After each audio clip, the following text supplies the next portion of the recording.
വെളിപ്പാട് പുസ്തകം 3-ാമത്തെ അധ്യായം 5-ാമത്തെ വാക്യം. ജയിക്കുന്നവൻ വെള്ളയുടുപ്പ് ധരിക്കും, അവന്റെ പേർ ഞാൻ ജീവപുസ്തകത്തിൽ നിന്ന് മായ്ച്ചു കളയാതെ എൻ്റെ പിതാവിന്റെ സന്നിധിയിലും അവന്റെ ദൂതന്മാരുടെ മുമ്പിലും അവന്റെ പേർ ഏറ്റുപറയും. പ്രാർത്ഥിക്കാം. കരുണയുള്ള കർത്താവേ, സ്തോത്രം ചെയ്യുന്നു, സ്തുതിക്കുന്നു. ജയിക്കുന്നവൻ വെള്ളയുടുപ്പ് ധരിക്കും. ഇത് ഉൽപ്പത്തി മുതൽ ദൈവത്തിന്റെ ഒരു പദ്ധതിയാകുന്നു, ജയിക്കണം എന്നത്. അതുകൊണ്ട് തന്നെ തോൽപ്പിക്കേണ്ടുന്ന പിശാചിനെ ആദ്യമേ ഏദൻ തോട്ടത്തിൽ കൊണ്ടുവന്ന ശേഷമാണ് ദൈവമോടെ ആദാമിനെ ഹവ്വയെ സൃഷ്ടിച്ചത്. അങ്ങനെയെങ്കിൽ ഈ അവസാനം വരെയും പ്രതിയോഗി എപ്പോഴും നമ്മോട് കൂടെ ഉണ്ടാവും. യേശു വരുമ്പോൾ യൂദ കൂടെ തന്നെ ഉണ്ടായിരുന്നു. ഹാബേലിന് മുമ്പ് കായിൻ വന്നു, ഇസ്മായേലിന് മുമ്പ് ഇസഹാക്കിന് മുമ്പ് ഇസ്മായേൽ വന്നു. കർത്താവെ, ഇതെപ്പോഴും തമ്മിൽ മത്സരിക്കുന്നവരുടെ ഉണ്ടാകും. ഇപ്പോഴും കർത്താവെ, ഇവിടെ ജയിക്കുന്നവന് വെള്ളയെടുപ്പ്. ഒരു വചനം നാം കേട്ട് വിശ്വസിച്ചാൽ ആ വിശ്വാസത്തിന്റെ പ്രവൃത്തി ഉണ്ടെങ്കിൽ അത് പൂർത്തീകരണമായി വിശ്വാസത്തോടുകൂടെ ആണെങ്കിൽ പിന്നെ നീതിയുടെ വസ്ത്രം, അതാകുന്നു വെള്ളയുടുപ്പ്. അവന്റെ പേർ ഞാൻ ജീവപുസ്തകത്തിൽ മായ്ച്ചു കളയുകയില്ല എന്ന, അതായത് തോൽക്കുന്നവരുടെ പേർ ജീവപുസ്തകത്തിൽ നിന്ന് മായ്ച്ചു കളയും. എപ്പോഴാണ് നാം തോറ്റുപോകുന്നത്? നമുക്ക് വിലപിടിപ്പുള്ളത് ദൈവത്തിന്റെ സന്നിധിയിൽ നാം വിലയില്ലാതാക്കി തീർക്കുമ്പോഴാണ് നാം തോറ്റുപോകുന്നത്. നമുക്ക് വിലയുള്ളത് ഒന്നാമത് എന്താണ്? നമ്മുടെ ജീവൻ. നമ്മൾ അപമാനം സഹിക്കാൻ താല്പര്യപ്പെടുന്നില്ല, പഴിയോ ദുഷിയോ നിന്നയോ പരിഹാസമോ കേൾക്കാൻ താല്പര്യപ്പെടുന്നില്ല. എന്നാൽ കർത്താവിൽ വന്ന ഒരുവന് ഇതെല്ലാം ഉണ്ട്. ഇത് ലോകപ്രകാരം അപമാനം, ദൈവത്തിന്റെ രീതി പ്രകാരം അത് അനുഗ്രഹം. അപ്പോൾ അനുഗ്രഹം പ്രാപിക്കാൻ നമുക്ക് മനസ്സില്ലാത്തത് കൊണ്ടാണ് ദൈവത്തിന്റെ വചനത്തോട് ചേർന്ന് നിൽക്കാൻ താല്പര്യപ്പെടാതെ പലപ്പോഴും മറ്റുള്ളവരെ എന്തു പറഞ്ഞാലോ എന്ന് കരുതിയിട്ട് ഞാൻ അതിൽ നിന്ന് വിരുദ്ധമായിട്ട് അല്ലെങ്കിൽ അവരോടൊപ്പം ചേർന്ന് നിൽക്കും. അത് അവർ ഇതിൽ നിന്ന് ക്രിസ്തുവിൽ നിന്ന് വേർപെട്ട മനുഷ്യരാണ്. ഞാൻ ക്രിസ്തുവിനോടുകൂടെ ചേർന്ന് ലോകത്തിൽ നിന്ന് വേർപെട്ട മനുഷ്യനാണ്. അവരാണ് ജയിക്കുന്നവർ. അതുകൊണ്ട് ഇനി മുതൽ ഈ കാലത്തിന്റെ വെളിപ്പാടുമായി നിൽക്കുന്ന നമ്മെ അവർ പരിഹസിച്ചാലും നിന്ദിച്ചാലും അപവാദം പറഞ്ഞാലും പേർ വിടക്കം തെന്നിയാലും ഞാൻ ക്രിസ്തുവിനോടൊപ്പം തന്നെ നിൽക്കും. അതിന് നാം അപമാനിക്കപ്പെടും. അങ്ങനെ നാം ജയിക്കുന്നുവെങ്കിൽ മാത്രമാണ് എന്റെ ജീവന കാര്യങ്ങൾക്കും എന്റെ വസ്തുവകൾക്കും എന്റെ ജീവനും എന്റെ സൗന്ദര്യത്തിനും എന്റെ ശരീരത്തിനും എന്റെ ബന്ധുമിത്രാദികൾക്കും ഞാൻ എപ്പോഴാണോ വില കൽപ്പിക്കാതെ ദൈവത്തിന് മാത്രം വില കൽപ്പിക്കുന്നത്, അങ്ങനെയാണെങ്കിൽ ഞാൻ ക്രിസ്തുവിനുള്ളവനും ക്രിസ്തു എനിക്കുള്ളതുമായി കഴിഞ്ഞു. അങ്ങനെയുള്ളവർക്കാണ് ജയിക്കുവാൻ പരിശുദ്ധാത്മാവ് സഹായിക്കുന്നത്. അങ്ങനെയുള്ളവരുടെ പേർ ജീവപുസ്തകം മായ്ച്ചു കളയുകയില്ല.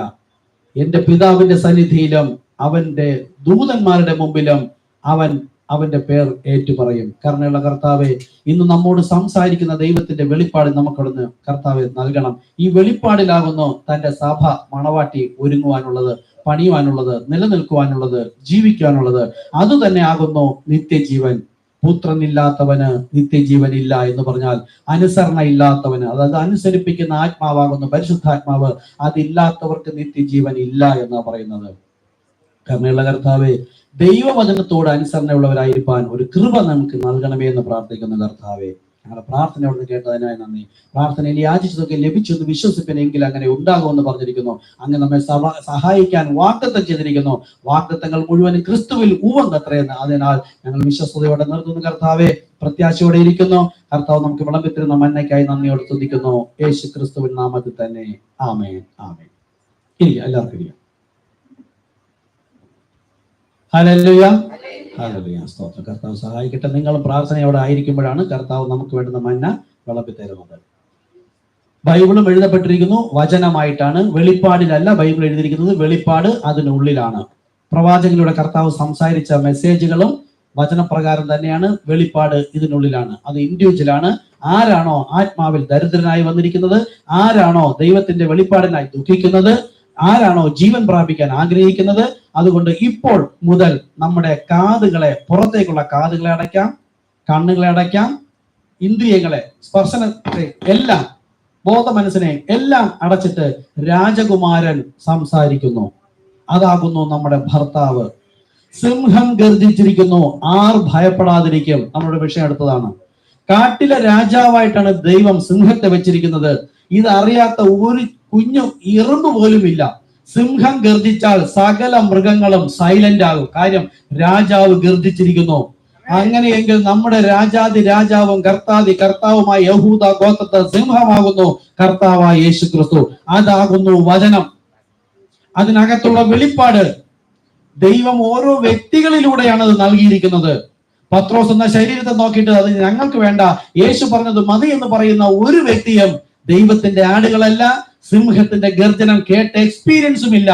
ആ പത്രോസ് സംസാരിച്ച യേശു ക്രിസ്തുവിന്റെ നാമത്തിലുള്ള സ്നാനം അത് സിംഹഗർജനമാണെന്ന് പോലും അറിയാത്തവരാണ് ഈ സഭകൾ. നമ്മൾ തിരുവനന്തപുരത്ത് ട്രാക്ക് കൊടുക്കാൻ പോയി, ഉച്ചയ്ക്ക് ഒരു സ്ഥലത്ത് പോയി, വൈകുന്നേരം ഉള്ളൂര് പോയി.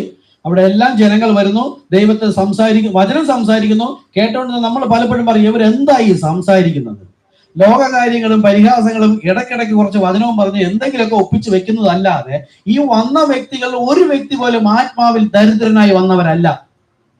ആത്മാവിൽ ദരിദ്രനായവന് വചനമല്ല ആവശ്യം, വചനം അവന്റെ കൈകളിൽ. പ്രവചനം പറയും പോലെ നിങ്ങളുടെ ഹൃദയത്തിലും നാവിലുമുണ്ട്, നമ്മുടെ കൈകളിലുമുണ്ട്.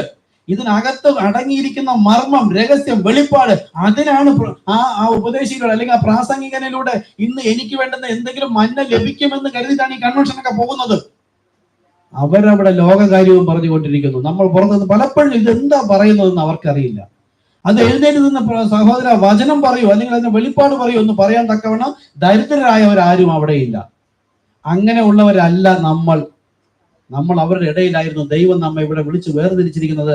നിങ്ങൾ പ്രാർത്ഥനയോടെ ആയിരുന്നാലേ ഇതിനകത്ത് നിന്ന് കർത്താവ് ഇന്നത്തെ മന്ന നമുക്ക് നൽകുകയുള്ളൂ. അതെപ്പോഴും ആർക്കാണ്? എന്റെ ആടുകൾക്കാണ്. എന്റെ ആട് എന്ന്, ഞാൻ ദൈവത്തിന്റെ ആട് എന്ന് ഞാൻ പറയുന്നത് കൊണ്ടല്ല ഞാൻ ദൈവത്തിന്റെ ആടാകുന്നത്, ദൈവം പറയണം. വിശ്വാസ സ്നാനം സ്വീകരിച്ചപ്പോൾ അതിനു മുമ്പ് തന്നെ പറഞ്ഞു, ഗബ്രിയേൽ ദൂതൻ വഴിയായി പറഞ്ഞത്, അത്യുന്നതന്റെ ശക്തി നിന്റെ മേൽ നിഴലിടും, ആകയാൽ ജനിക്കുന്ന വിശുദ്ധ പ്രജ ദൈവത്തിന്റെ പുത്രന് അറിയപ്പെടും. എന്നിട്ടും അങ്ങനെ തന്നെ അറിയപ്പെട്ടിട്ടും യേശുവിടെ ജീവിച്ചിട്ടും പക്ഷെ വിശ്വാസ സ്നാനം സ്വീകരിച്ച് പരിശുദ്ധാത്മാവ് ലഭിച്ചപ്പോൾ ദൈവം വീണ്ടും അരുളി ചെയ്തതിന്റെ കാര്യം എന്താണ്? അത് എനിക്കൊരു മുൻകുറിയാണ്. ഞാൻ ഈ സഭയിൽ ഇരുന്നിട്ട് വിശ്വാസിയാണ്, ഭക്തനാണ്, മക്കളാണ്, മണവാട്ടിയാണ്, ദൈവപുത്രനാണ്, പുത്രിയാണെന്ന് പറഞ്ഞുകൊണ്ടിരിക്കുമ്പോൾ ദൈവത്തിന്റെ ആത്മാവ്, അതായത് വിശ്വാസ സ്നാനം, കർത്താവായ യേശു ക്രിസ്തു എന്ന നാമത്തിൽ തന്നെ സ്നാനപ്പെടണം.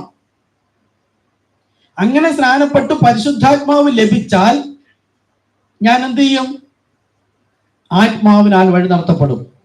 അപ്പോൾ ദൈവം പറയും, ഇവൻ എന്റെ പ്രിയപുത്രൻ, ഇവനിൽ ഞാൻ പ്രസാദിച്ചിരിക്കുന്നു എന്ന് എഴുതി. അങ്ങനെയല്ല, ഇവനിൽ വസിപ്പാൻ ഞാൻ പ്രിയപ്പെടുന്നു. നോക്കൂ, ദൈവത്തിന് പ്രിയമാണ് നമ്മൾ. എല്ലാവരും അങ്ങനെ പറയുന്നു. കർത്താവ് യേശു ക്രിസ്തു നാമത്തിൽ സ്നാനപ്പെടാത്ത ആരും പ്രിയം വെച്ചിട്ട് കാര്യമില്ല. കാര്യം വാതിലിടുക്കമുള്ളത്, വഴി ഞെരുക്കമുള്ളത് കണ്ടെത്തുന്നവർ ചുരുക്കം. ലൈവായിട്ട് പുതിയതായിട്ട് കാണുന്നവരുണ്ട്, അവർ കൂടെ വേണ്ടിയിട്ടാ. സ്നാനപ്പെടാത്തവരുണ്ട്. അപ്പൊ കർത്താവ് യേശു ക്രിസ്തു നാമത്തിൽ സ്നാനപ്പെടാതെ ദൈവത്തിന്റെ വചനം ദൈവത്തിന് നിവൃത്തിയാക്കാൻ പറ്റില്ല. പത്രോസ് അല്ല അപ്പോസ്തലർ 2:38 പറഞ്ഞത്, സിംഹം ഗർജിച്ചിരിക്കുന്നു, ആർ ഭയപ്പെടാതിരിക്കും. നോക്കൂ, കത്തോലിക്ക മുതൽ പെന്തക്കോസ്തുള്ള ഒരു സഭകൾക്കും ഭയമില്ല. വെളിപ്പാട് പുസ്തകത്തിൽ 15:5 പറഞ്ഞു, കർത്താവെ നിന്റെ നാമത്തെ ആർ ഭയപ്പെടാതിരിക്കും? നീയല്ലോ ഏക പരിശുദ്ധൻ. സാത്താൻ വന്നിട്ട് ഇതിന് ആദ്യം 3 ആക്കി. അപ്പൊ പിന്നെ യേശുവിനെ പേടിക്കേണ്ട ആവശ്യമില്ല, പരിശുദ്ധാത്മാവിനെ പേടിക്കേണ്ട ആവശ്യമില്ല, ദൈവത്തെ മാത്രം ഭയപ്പെട്ടാൽ മതി. ആ ദൈവം തന്നെയാണ് ഈ ശരീരത്തിൽ വന്ന യേശു എന്ന കർത്താവ് എന്ന് അവർക്ക് മനസ്സിലാവുന്നില്ല. ആ യേശു എന്ന കർത്താവ് തന്നെയാണ്, അല്ലെങ്കിൽ ദൈവം എന്ന പരിശുദ്ധൻ തന്നെയാണ് ഈ ഉള്ളിലിരിക്കുന്ന പരിശുദ്ധ ആത്മാവ്. നമുക്ക് ദൈവം മാത്രം പരിശുദ്ധൻ, വേറൊരു വ്യക്തിയും പരിശുദ്ധനില്ലെങ്കിൽ മൂന്നാമത്തെ ആത്മാവ് എന്ന് പറയുന്നത് എങ്ങനെ പരിശുദ്ധനാവും? അപ്പൊ ദൈവം പറഞ്ഞതിനെ വീണ്ടും തെറ്റിച്ചിട്ട് ദൈവത്തിനെ പഠിപ്പിക്കുന്നു എന്ന തരത്തിൽ സഭകൾ നിർമ്മിച്ചിരുന്നിട്ട് ദൈവത്തിന്റെ വചന വിരുദ്ധമായി പഠിപ്പിക്കുന്നു.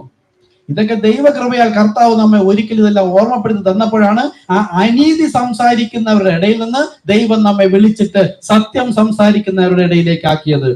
ഇവിടെയോ വാതിലിടുക്കമുള്ളത്, വഴി ഞെരുക്കമുള്ളത് കണ്ടെത്തുന്നവർ ചുരുക്കം. ചെറിയ കൂട്ടമേ ഭയപ്പെടേണ്ട, എപ്പോഴും ചെറിയൊരു കൂട്ടം തന്നെ ആയിരിക്കും. ഹല്ലേലൂയ. അപ്പൊ നമ്മളെ ദൈവം വിളിച്ച് വേർതിരിച്ചിരിക്കുന്നത് ദൈവത്തിന്റെ വെളിപ്പാട് ഭക്ഷിക്കാനാണ്, വചനം ഭക്ഷിക്കാനെന്ന് വിചാരിക്കരുത്. പത്രോസ് പറഞ്ഞപ്പോ ഇത് ജഡരക്തങ്ങളല്ല, എന്റെ പിതാവത്രേ എന്ന് പറഞ്ഞാൽ ഒരു ക്രിസ്തു വിശ്വാസിക്ക് മോഡലായി നിൽക്കുന്ന ഒരു സഹോദരനാണ് അപ്പോൾ യേശു ക്രിസ്തു. അങ്ങനെ പരിശുദ്ധാത്മാവ് പ്രാപിച്ച ഒരു ക്രിസ്തു വിശ്വാസിക്ക് പിതാവുണ്ട്, അവൻ ദൈവമാണെന്നുള്ള മോഡലാണ് യേശു ഇവിടെ കാണിക്കുന്നത്. പക്ഷെ അതാണ് താൻ തന്നെയായിരുന്നു. പക്ഷെ ആ റോൾ നിവർത്തിക്കാൻ വന്നപ്പോൾ എന്തുകൊണ്ട് അങ്ങനെ പറഞ്ഞില്ല? അവൻ വേഷത്തിൽ മനുഷ്യനായി തന്നെത്താൻ താഴ്ത്തി ക്രൂശില മരണത്തോളം. കണ്ടോ? വേറെ അടുത്ത് പറഞ്ഞത് എന്താ? പിതാവ് അവനെ മരണത്തിന് ഏൽപ്പിച്ചു കൊടുത്തു. കണ്ടോ? അപ്പൊ 2 എന്ന് തോന്നുന്ന തരത്തിലും പറഞ്ഞിട്ടുണ്ട്. അവൻ തന്നെത്താൻ താഴ്ത്തി ക്രൂശിലെ മരണത്തോളത്തെ. ആരും താഴ്ത്തിയതുമില്ല. വേഷത്തിൽ മനുഷ്യനാക്കിയെന്നല്ല. പക്ഷെ അവിടെ പറയുന്നുണ്ട് പിതാവെ, അല്ല, ആർ നമുക്ക് വേണ്ടി പോകും? ഞാൻ പോകാം ഒക്കെ വേണ്ട. ചോദിക്കാൻ ഒരാള്, പോകാൻ ഒരാള്. അപ്പോൾ കൺഫ്യൂസ് ചെയ്യിപ്പിക്കുന്ന തരത്തിൽ തന്നെയാണ് പറഞ്ഞിരിക്കുന്നത്. അതുകൊണ്ടാണ് ബൈബിൾ പറയുന്നത് ജയിക്കുന്നവന് വെള്ളയുടുപ്പും. 3 എന്ന് പിതാവ് പുത്രൻ വിഷയത്തിലേക്ക് വരാം. ഇത്രയും വേണ്ട. പിതാവ് പുത്രൻ പരിശുദ്ധാത്മാവ്, ഇത് 3 പേർ അല്ലെങ്കിൽ 3 ചേർന്ന ഒന്ന് എന്ന് പറഞ്ഞാൽ നിത്യജീവൻ ഇല്ലാത്ത വ്യക്തിയോ? നിത്യജീവൻ എന്ന് വെച്ചാൽ നിത്യത മുതൽ നിത്യത വരെ. അതായത് ഒരു റൗണ്ട് നമ്മൾ ഇവിടെ ഇങ്ങനെ വരച്ചാൽ ഇതിൽ എവിടെയാണ് ആരംഭം അവസാനം നമുക്കറിയാൻ പറ്റില്ല. ഇതാണ് ദൈവം. അല്ല, ഒരു ക്ലോക്കിന്റെ 12 തുടങ്ങി 3, ഇവിടെ നിന്ന് പുത്രൻ തുടങ്ങി, 6 ഇവിടെ യേശുക്രിസ്തു ഇവിടെ വെളിപ്പെട്ട് വന്നു, 9 യേശുക്രിസ്തു ഉയർത്തെഴുന്നേറ്റ് പോയി, പിന്നും അങ്ങ് പിതാവിനോട് കൂടെ ചേർന്നിരുന്നു, ഒന്നായി എന്നല്ല. ആ ഒരുവൻ തന്നെയാണ് മക്കൾ ജഡരക്തങ്ങളോടുകൂടി ആയതുകൊണ്ട് ആത്മാവായ ദൈവം ജഡശരീരം എടുത്തു വന്നതാണ്. അതാണ് 1 Timothy 3:16, God manifest in flesh. ദൈവം ജഡത്തിൽ വെളിപ്പെട്ടു. മനുഷ്യപുത്രൻ വന്നുവെന്നും സത്യദൈവത്തെ നമുക്ക് അറിയാൻ വിവേകം ലഭിച്ചു എന്നല്ല അവിടെ പ്രസംഗിച്ചു. പക്ഷെ അതിന്റെ വെളിപ്പാടൊന്നും അവർ പറയുന്നില്ല. മനുഷ്യപുത്രൻ വന്നു, സത്യദൈവത്തെ വെളിപ്പെടുത്തി. യേശു പറഞ്ഞു പിതാവിനെ കുറിച്ച് എന്നല്ല. ഒരു ക്രിസ്തു വിശ്വാസിക്ക് ദൈവത്തിന്റെ വചനം എങ്ങനെ വിശ്വസിച്ച് പ്രമാണിച്ചനുസരിക്കണം, അങ്ങനെ വിശ്വസിച്ച് പ്രമാണിച്ചനുസരിച്ച് വിശ്വാസ സ്നാനം സ്വീകരിച്ചാൽ അവൻ ദൈവത്തിന്റെ വകയാകുമെന്ന് ദൈവം അരുളി ചെയ്ത വാഗ്ദത്തം തന്റെ ഉള്ളിൽ അത് പൂർത്തീകരിച്ചിരിക്കുന്നു. അത് നമുക്കൊരു മോഡലാണ്. അങ്ങനെ വിശ്വസിച്ച് ജീവിച്ചിരുന്ന എന്നിൽ വിശ്വസിക്കുന്നവൻ മരിച്ചാലും ജീവിക്കുമെന്ന അടയാളം കൂടെ കർത്താവിനെ അതായത് ശരീരത്തെ മരിപ്പിച്ച് കുഴിച്ചിട്ടിട്ടും അത് ജീവൻ പ്രാപിച്ചതൊരു റോൾ മോഡൽ ആകുന്നു. നമുക്കിന്നും ജീവന കാര്യങ്ങളിൽ ഭയമാണ്. ആരെങ്കിലും ഉപദ്രവിച്ചാലോ, അടിച്ചാലോ, വഴക്ക് പറഞ്ഞാലോ, കുടുംബത്തിൽ നിന്ന് പുറത്താക്കിയാലോ, ആഹാരം തന്നില്ലെങ്കിലോ, അപമാനമേറ്റാലോ, യേശു ഇതെല്ലാം സഹിച്ചു. ഈ സഹിഷ്ണുത എനിക്കൊരു മാതൃയാക്കി വെച്ചേച്ചു പോയതാണ്. ഞാൻ സുഖലോലുപനായി ജീവിക്കണം. അത് ക്രിസ്തു മാർഗത്തിലില്ല, ക്രിസ്തു മതത്തിലുണ്ട്. സുഖമായി ജീവിക്കാം. പക്ഷേ ക്രിസ്തു മാർഗം ഇതാണ്, ഞാൻ തന്നെയാകുന്നു വഴി, അത് മാർഗം, സത്യവും ജീവനും ഞാനാകുന്നു. ഈ ക്രിസ്തു യേശുവിൽ, ഇൻ ജീസസ് ക്രൈസ്റ്റിലുള്ള ജീവിതത്തിൽ ലോകം നിങ്ങളെ പഴിക്കും. ലോകം എന്ന് പറഞ്ഞാൽ ആരാ? നമ്മുടെ കൂടെ ഉള്ള ഈ സഭാവിശ്വാസികൾ തന്നെയാണ്. കാര്യം എന്താ? ഞാൻ നിങ്ങളെ ലോകത്തു നിന്ന് തിരഞ്ഞെടുത്തു. നമ്മൾ സഭയിലായിരുന്നത്. ആ സഭയിൽ നിന്ന് ദൈവം നമ്മെ തിരഞ്ഞെടുത്തിട്ട് ഇപ്പൊ സ്നേഹസ്വരൂപനായ പുത്രന്റെ രാജ്യത്താക്കി വെച്ചിരിക്കുന്നു. അതായത് സ്വർഗരാജ്യത്ത് നിന്ന് പറയാം, അവിടെ നമ്മൾ ഇപ്പോൾ സ്വർഗരാജ്യത്ത് പറയാം. പക്ഷേ പുത്രന്റെ രാജ്യം എന്ന് പറഞ്ഞാൽ പുത്രൻ എവിടെയാണ്? പുത്രൻ ഈ ഭൂമിയിൽ അനുസരിക്കുന്നവരുടെ കൂട്ടമാണ് പുത്രൻ. അപ്പൊ പുത്രന്റെ എന്നത് ഏകവചനം. ആരാണ് പുത്രൻ? ദൈവപുത്രൻ കർത്താവായ യേശു ക്രിസ്തുവാണ്. പഴയ നിയമം മുതൽ ആരും ദൈവത്തിന്റെ പുത്രന്മാരെന്നും അവകാശപ്പെടില്ല. കാര്യം എന്താ? അവരെല്ലാം പാപ ശരീരത്തിലാണ്. അവരുടെ പാപം ഒരിക്കലായി എന്നേക്കുമായി മോചിക്കപ്പെട്ടിട്ടില്ല, മറയ്ക്കപ്പെടുകയാണ് ചെയ്യുന്നത്. അവരെ ദൈവപുത്രൻ വിളിക്കാൻ പറ്റില്ല. ദൂതന്മാർ വന്നാൽ ദൈവപുത്രൻ വിളിക്കാൻ പറ്റില്ല. അവരൊരു ദൗത്യവുമായി വന്നു, ദൗത്യം കഴിഞ്ഞു, അവർ മടങ്ങിപ്പോയി. അപ്പോൾ യേശുക്രിസ്തു കാൽവരി ക്രൂശിൽ മരിച്ചത് എന്റെ പാപപരിഹാരത്തിനാണ്. ആ ക്രൂശ് മരണ അടക്ക പുനരുദ്ധാനമാണ് സ്നാനം എന്നും, ഞാനും ആ ക്രൂശിന്റെ മരണത്തിൽ ഞാനും പങ്കാളികളായി, ആ അടക്കത്തിലും പങ്കാളികളായി, ആ പുനരുദ്ധാനത്തിലും പങ്കാളികളായാലേ യേശുക്രിസ്തുവിനോട് ചേരാൻ കഴിയുള്ളൂ. പിശാച് ആദ്യമേ പറഞ്ഞു കൊടുക്കും സ്നാനത്തിന് യേശുക്രിസ്തുവിനോട് ചേരാൻ. അതിനിടയിലുള്ള പ്രോസസ്സോ അത് പിതാപുത്രൻ പരിശുദ്ധാത്മാവെന്ന് പറഞ്ഞാലും മതി. പിതാപുത്രൻ പരിശുദ്ധാത്മാവെന്ന് പറഞ്ഞാൽ പാപമോചനം പറഞ്ഞിട്ടില്ല. അവന്റെ നാമത്തിൽ പാപമോചനം എന്ന വീണ്ടെടുപ്പുണ്ട്. മത്തായി 1:21 അവൻ തന്റെ ജനത്തെ അവരുടെ പാപങ്ങളിൽ നിന്ന് രക്ഷിപ്പാനിരിക്കൊണ്ട് അവന് യേശു എന്ന് പേര്. അപ്പൊ കർത്താവായ യേശുക്രിസ്തുവിന്റെ പേര് പോലും പാപമോചനത്തിനെന്ന് ബൈബിൾ പറയുമ്പോൾ, പാപമോചന സ്നാനത്തിനും ആ നാമം തന്നെ പറഞ്ഞിരിക്കുമ്പോൾ, ഞങ്ങൾക്ക് പത്രോസ് പറഞ്ഞത് വേണ്ട, യേശു പറഞ്ഞത് മതി എന്ന് പറഞ്ഞാൽ ദൈവപുത്രന്മാരല്ല. ദൈവപുത്രൻ എന്ന് പറയുന്നവർ ഈ സഭകളിൽ ഇരിക്കുന്നവരല്ല. അപ്പോസ്തലന്മാരിലൂടെ പറഞ്ഞത് പത്രോസ് അല്ല പറഞ്ഞത്, ദൈവാത്മാവാണ് പറഞ്ഞതെന്ന് എന്റെ ഉള്ളിൽ വന്ന പരിശുദ്ധാത്മാവ് എന്നെ ഓർമ്മപ്പെടുത്തി ആ വചനപ്രകാരം വഴി നടത്തുമ്പോഴാണ് ഞാൻ ദൈവത്തിന്റെ പുത്രൻ. അങ്ങനെയെങ്കിൽ പുത്രന്റെ രാജ്യം എന്ന് പറയുന്നത് ഇതാണ് ദൈവസഭ. പുത്രന്റെ രാജ്യത്താക്കി വെച്ചിരിക്കുന്നു. കത്തോലിക്ക മുതൽ പെന്തക്കോസ്തുള്ള സഭകളിലായിരുന്നു നമ്മൾ. ആ പുത്രന്റെ രാജ്യത്ത് എന്ന് പറഞ്ഞാൽ ആ പുത്രന്റെ മാതൃക ഒന്നാമത് കർത്താവ് യേശുക്രിസ്തു ശരീരത്തിന്റെ ഭാഗമായി, അതാണ് രാജ്യം എന്ന് അവിടെ ഉദ്ദേശിക്കുന്നത്. അതായത് സഭയിലാക്കി വെച്ചിരിക്കുന്നു. അതാ യേശു പരിശുദ്ധാത്മാവിന്റെ കൂട്ടായ്മയിലേക്ക് വിളിച്ച ദൈവം വിശ്വസ്തൻ എന്ന് പറയുന്നത്. ഓക്കെ, അപ്പോൾ ജയിക്കുന്നവന്, വെള്ളയെടുപ്പ് എന്ന് പറഞ്ഞാൽ മൂന്നെന്നും പറഞ്ഞ് പിന്നെ മൂന്നും ചേർന്ന് ഒന്നെന്ന് പറയുന്നവനല്ല ജയിച്ചവൻ, ഒന്ന്. നിത്യത മുതൽ നിത്യത വരെയും ഒന്ന്. ഇതിനിടയിൽ ആത്മാവായി നിന്ന ദൈവം ശരീരത്തിൽ വന്നു. ശരീരത്തിൽ നിന്ന് മുകളിലേക്ക് പോയിട്ട് ഞാൻ പോയി മടങ്ങി വന്ന എല്ലാ നാളും നിങ്ങളുടെ കൂടെ ഇരിക്കും. യേശുവിനെയാണ് ക്രിസ്തു എന്ന് പറഞ്ഞത്. അകത്തിരിക്കുന്ന ക്രിസ്തുവാണ് പരിശുദ്ധാത്മാവ്. ക്രിസ്തു നിങ്ങളിൽ വസിക്കുന്നു. ഇതൊരു മർമ്മമാണ്. നിങ്ങൾ ക്രിസ്തുവിന്റെ മന്ദിരമാണ്, ദൈവത്തിന്റെ മന്ദിരമാണ്. പരിശുദ്ധാത്മാവ് മൂന്നാമത്തെ ആള് എന്ന് പറഞ്ഞാൽ പരിശുദ്ധാത്മാവ് വസിക്കുമ്പോൾ ദൈവത്തിന്റെ മന്ദിരം എന്ന് പറയുന്നു. ഓക്കെ, കർത്താവ് സഹായിക്കട്ടെ. പുതിയതായിട്ട് കേൾക്കുന്നവർക്ക് വേണ്ടിയിട്ടാണ് സംസാരിച്ചത്. നമുക്ക് ഈ സഭയിലൊക്കെ പഠിപ്പിച്ചിട്ടുള്ളതാണ്.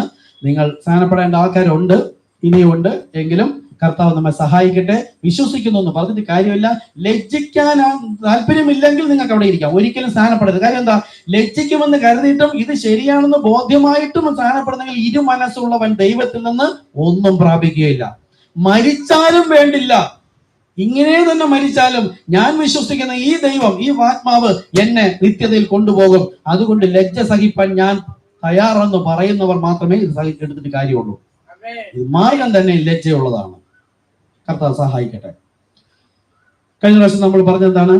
വെള്ള സിംഹാസനത്തിലെ ന്യായവിധി. അതിനെക്കുറിച്ച് ആരെങ്കിലും ധ്യാനിച്ചോ? പോയിച്ചോ നിങ്ങൾക്ക്? അവിടെ ആ ന്യായവിധിയിൽ എന്തൊക്കെ സംഭവിക്കുന്നു? 3 ടൈപ്പ് ജനങ്ങൾ അവിടെ ഉണ്ട്. ഒന്ന്, ഇതിൽ ജീവപുസ്തകത്തിൽ പേരുള്ളവരുമുണ്ട്, പേരില്ലാത്തവരുമുണ്ട്. ഒരിക്കലും പേരില്ലാത്തവരുണ്ട്. പേരെഴുതി ചേർക്കുന്ന സമ്പ്രദായം ഇല്ല, പക്ഷെ ലോകം അങ്ങനെ പഠിപ്പിക്കുന്നു. അപ്പൊ പുസ്തകത്തിൽ പേരുണ്ടായിരുന്നതിൽ ഒരു കൂട്ടരെ ദൈവം നീതിയുടെ വസ്ത്രം കൊടുത്തത് എന്തിനാണ്? ക്രിസ്തുവിനെയും ക്രിസ്തുവിനുള്ളവരെയും പരിപാലിച്ചു. എന്റെ നാമം നിഷേധിച്ചില്ല. ഈ സഭകൾ മുഴുവൻ നാമം നിഷേധിക്കുന്നവരാ. അപ്പൊ നാമം നിഷേധിച്ചില്ല. പിന്നെയോ കർത്താവിനെയും കർത്താവിന്റെ ജനത്തെയും പരിപാലനം. അതായത് വചനത്തിന് വളരെ അപമാനം കൊടുക്കാതെ ഏറിയ ഭാഗവും വിശ്വസ്തയോടുകൂടെ ആയിരുന്നു. എന്നിട്ടും വിശുദ്ധ ഗണത്തിൽ വരുന്നില്ല. വിശുദ്ധന്മാർ ആദ്യ ഗണത്തിൽ പോയി. രണ്ടാമതോ ജീവപുസ്തകത്തിൽ അടുത്ത് വീണ്ടും കുറച്ചുപേരെ ന്യായവിസ്താരം ചെയ്തപ്പോൾ അവരുടെ പേര് ജീവപുസ്തകത്തിലുണ്ട്, പക്ഷെ അവർ നാമത്തെ തള്ളിക്കളഞ്ഞു. അതാണ് ഈ കൂട്ടർ. നമ്മൾ ഈ ട്രാക്റ്റുമായി പോകുമ്പോഴും അല്ലെങ്കിൽ അവരുടെ ബൈബിളിൽ തന്നെ ഉണ്ട്. അവരെല്ലാം പറയുന്നുണ്ട് ഒരു നാമമേ നൽകിയിട്ടുള്ളൂ, വേറൊരു നാമമില്ല എന്ന്. പറയാത്തവരോ അറിയാത്തവരോ അല്ല, അങ്ങനെ അറിയുകയും പറയുകയും ചെയ്യുന്നവരുടെയാണ് പേരുണ്ട്. ഈ സഭ, നമ്മൾ സഭകളിലല്ല ഇരുന്നത്. നമ്മളൊരു മെസ്സേജ് എടുത്ത് നമ്മുടെ പേര് സംഘടനാ സഭയിൽ ഉള്ളപ്പോഴും ജീവപുസ്തകത്തിൽ പേരുണ്ടായിരുന്നു. ഇന്നും അവർ ആരൊക്കെയോ ഉണ്ട്. അതിനാണ് നമ്മൾ ഈ പോകുന്നത്.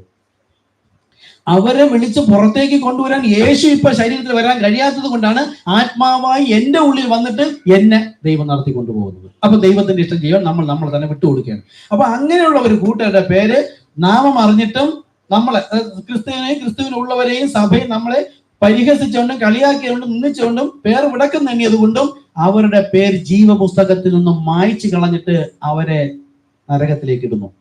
മറ്റൊരു കൂട്ടരോ ആദ്യം മുതൽ ഇന്നുവരെയും പേര് രേഖപ്പെടുത്താത്തവരെയും നരകത്തിലേക്ക് ഇട്ടു. ഇതാണ് വെള്ള സിംഹാസനം നടന്ന കാര്യം. ഓക്കെ, തുടർന്നെടുക്കുകയാണ്. ഇനി ഇവിടെ അടുത്ത് പഠിപ്പിക്കുന്ന കാര്യം ശ്രദ്ധിക്കുക. ഇതെല്ലാം പഠിപ്പിക്കുന്നത് നമ്മൾ അനുസരിക്കാനാണ്.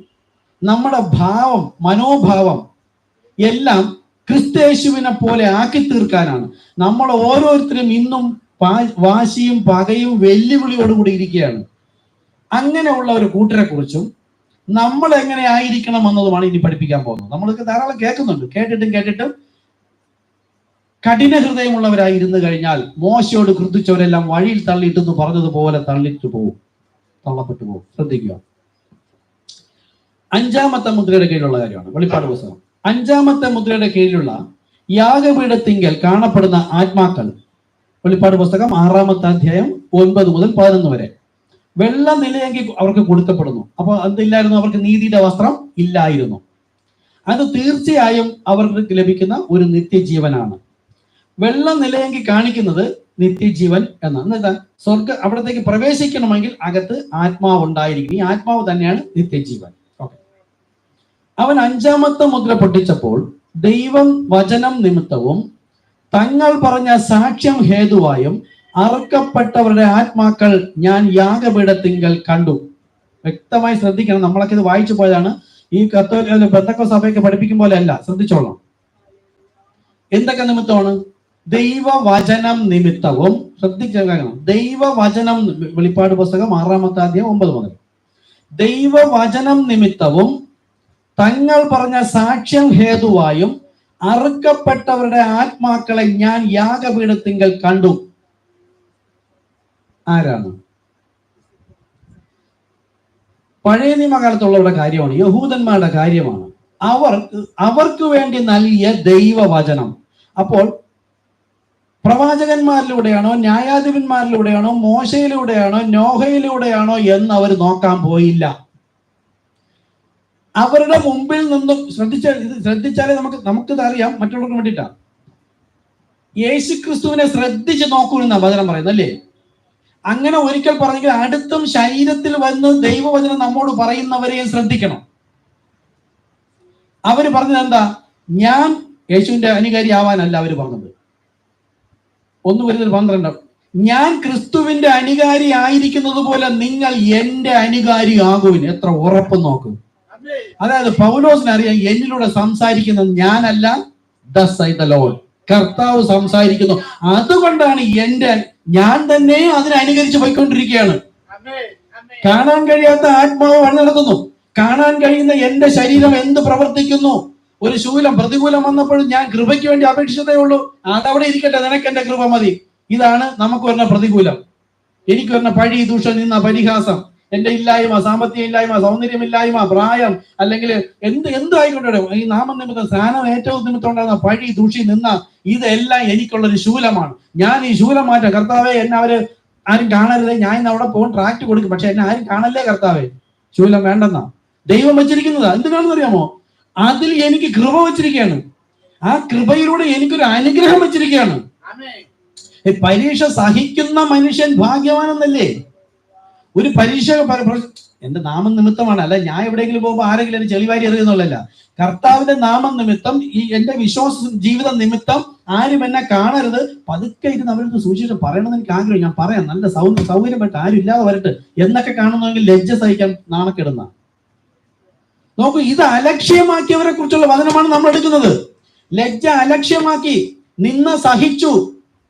എന്നിട്ട് ആ പ്രസംഗം ഭോഷത്വം എന്ന് പറഞ്ഞു. കർത്താവ് എന്ന് പറയുന്നു, ആ ഭോഷത്വത്തിന്റെ പ്രസംഗത്താലും ദൈവം ചിലരെ വിടുവിക്കുന്നു. ഇതെല്ലാം നമ്മൾ പഠിച്ചിട്ട് നമ്മുടെ മുമ്പേ ഒന്ന് വരുമ്പോ ഈ പറ്റൂല കർത്താവ്. എന്നിട്ട് നമ്മൾ എന്ത് ചെയ്യുന്നു? കർത്താവ് എന്നെ അത് സഹിക്കാൻ തക്കവണ്ണം എന്നെ വെച്ചില്ല, അതുകൊണ്ടാണ് ദൈവത്തിന് വഴി കൊടുക്കുകയാണ് അടുത്ത്. ചെന്നായ്ക്കളുടെ നടുവിൽ കൊണ്ട് ആക്കിയത് ദൈവമല്ലേ എന്ന് ചോദിക്കുമ്പോഴായിപ്പോയി. അതെ, ദൈവം ആക്കി എന്താണ്?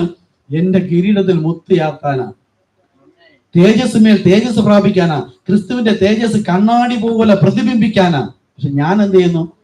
വിളക്ക് കത്തിച്ച് പറയുടെ കീഴിൽ വെക്കുകയാണ്. വിളക്ക് പരിശുദ്ധാത്മാവ്, വെളിച്ചം വന്നിട്ട് ഞാൻ കൊണ്ട് പറയുടെ കീഴിൽ വെച്ചിട്ടും ഞാൻ മണവാട്ടിയാണ്, വിശ്വാസിയാണ്, ഇപ്പൊ പോകുന്നു. ഇവിടെ ഇതിനകത്ത് 3 ടൈപ്പ് വേണം. ഞാനിത് പറയുന്നത് വേദന എന്ന് ചോദിക്കരുത്. പുരോഹിതൻ 3 ടൈപ്പിന് വേണ്ടി.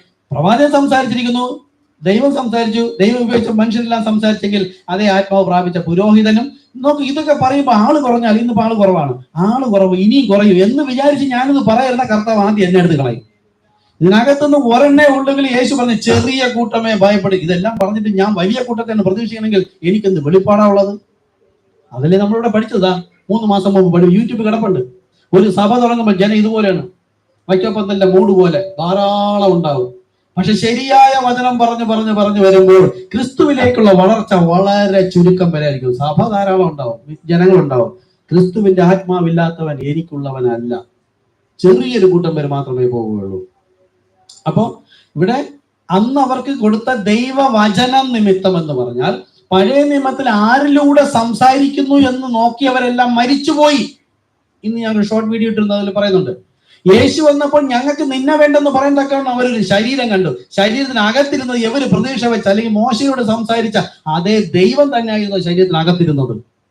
അതുപോലെ തന്നെ ഇന്ന് അപ്പോസ്തലപ്രവൃത്തി 2:38 പറഞ്ഞ കർത്താവായ യേശു ക്രിസ്തു എന്ന നാമത്തിൽ സ്നാനമേൽപ്പിൻ എന്ന് പറഞ്ഞ പത്രോസിന്റെ ഉള്ളിലിരുന്നതും ഇവർ പ്രത്യാശ വച്ചിരിക്കുന്ന ഇതേ കർത്താവായ യേശു ക്രിസ്തു തന്നെയാണ് എന്ന് തിരിച്ചറിയണമെങ്കിൽ നിങ്ങൾ ദൈവത്തിന്റെ ആടായിരിക്കണം.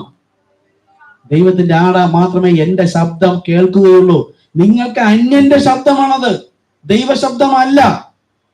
അപ്പോൾ ഇവിടെ യാഗപീഠത്തിന് താഴെ കാണുന്നത് അവരുടെ കാലത്ത് ദൈവം വചനം നൽകിയപ്പോൾ ഏത് മനുഷ്യനാണ് പറയുന്നത്? ഇപ്പോ ആ മനുഷ്യർ തെറ്റിയിട്ടുണ്ടാവാം അല്ലേ? ഇന്നലെ നമ്മുടെ ട്രാക്ടർ എടുക്കുമ്പോഴേ ഇവിടെ ആരോ പറഞ്ഞാണ് ഗ്രൂപ്പിൽ സംസാരം, ദാവീദിന്റെ സങ്കീർത്തനല്ലേ നിങ്ങൾ വായിക്കുന്നത്? അവർ പറഞ്ഞു വ്യഭിചാരിയായ ദാവീദിന്റെ സങ്കീർത്തനം വായിച്ചാൽ നീ നരകത്തിൽ പോകും. അതൊക്കെ എടുത്ത് കള. ദാവീദൊന്നും പോയിട്ടില്ല, അവൻ സ്വർഗത്ത് പോയില്ലെന്ന് എഴുതി വെച്ചിട്ട് പിന്നെ എന്തിനു നിങ്ങൾ അവന്റെ സങ്കീർത്തനം വായിക്കണമെന്ന്? ഞാൻ പറഞ്ഞു, നിന്നെ അതിലേക്ക് വേണ്ടി വെച്ചിരിക്കുന്നു. ദാവീദ് വ്യഭിചാരം ചെയ്യുന്നതിന് മുമ്പ് ദൈവം അവനെ ഉപയോഗിച്ചു, നമുക്ക് വേണ്ടുന്ന മന്ന നൽകി കഴിഞ്ഞു. അവന്റെ വ്യഭിചാരം നോക്കിക്കൊണ്ടിരിക്കാനല്ല എന്നെ വിളിച്ചത്, അതൊരു വേർപാടാണ്. ആ ദൈവം ഉപയോഗിച്ചപ്പോൾ ദൈവം അവനിലൂടെ സംസാരിച്ചത്. 91 സങ്കീർത്തനം വായിച്ചപ്പോൾ കൊറോണ സമയത്ത് രോഗം വന്ന് കിടക്കുന്നു. 91 സങ്കീർത്തനം അതല്ലേ ബ്രദർ വായിച്ചത്? 91 അനേകം പേർ അന്ന് സാക്ഷി ഉണ്ടായിരുന്നു. ഒരു പാസം തലയിൽ വെച്ചില്ല. ഈ ദാവീദ് സ്വർഗത്തിൽ പോകാത്ത ദാവീദ് എന്ന് പറഞ്ഞവൻ അവരിലൂടെ ദൈവം സംസാരിച്ച 91 സങ്കീർത്തനം വായിച്ചിട്ട് എത്രയോ പേർക്ക് കൊറോണ നിമിഷം മാറിയിരിക്കുന്നു. അതായത് ദൈവത്തിന്റെ വചനത്തിൽ ജീവൻ ആ സെക്കൻഡിലും ഉണ്ട്. വിശ്വസിക്കുന്നവരാൽ ഈ അടയാളം സംഭവിക്കും.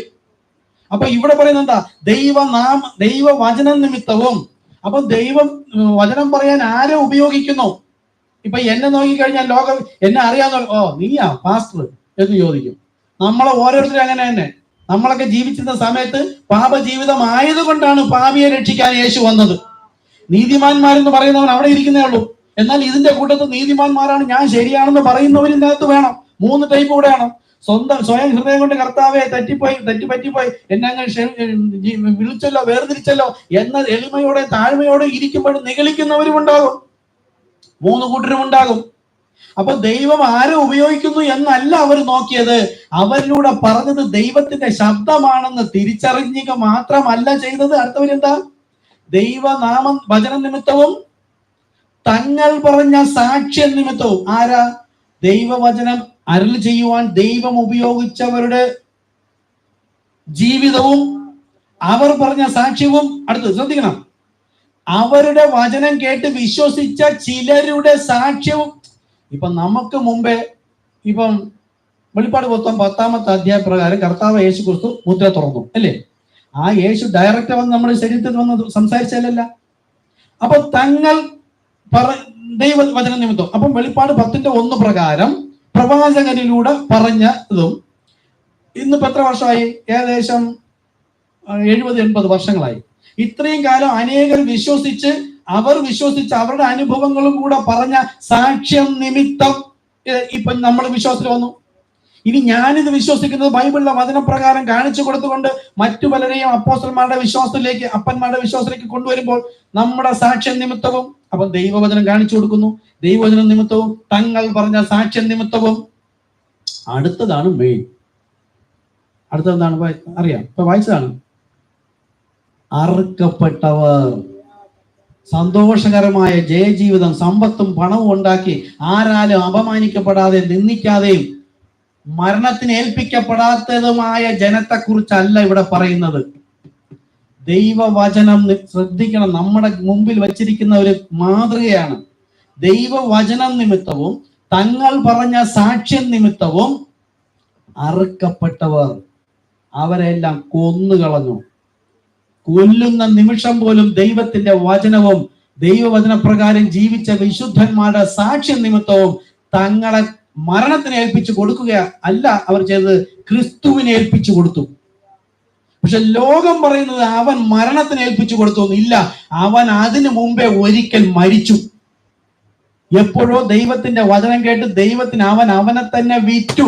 അവൻ ക്രിസ്തുയേശുവിൽ ദൈവത്തിന് ജീവിക്കുന്നവനാണ്. പിന്നെ അവനെ മരണത്തിന് ഏൽപ്പിക്കേണ്ട.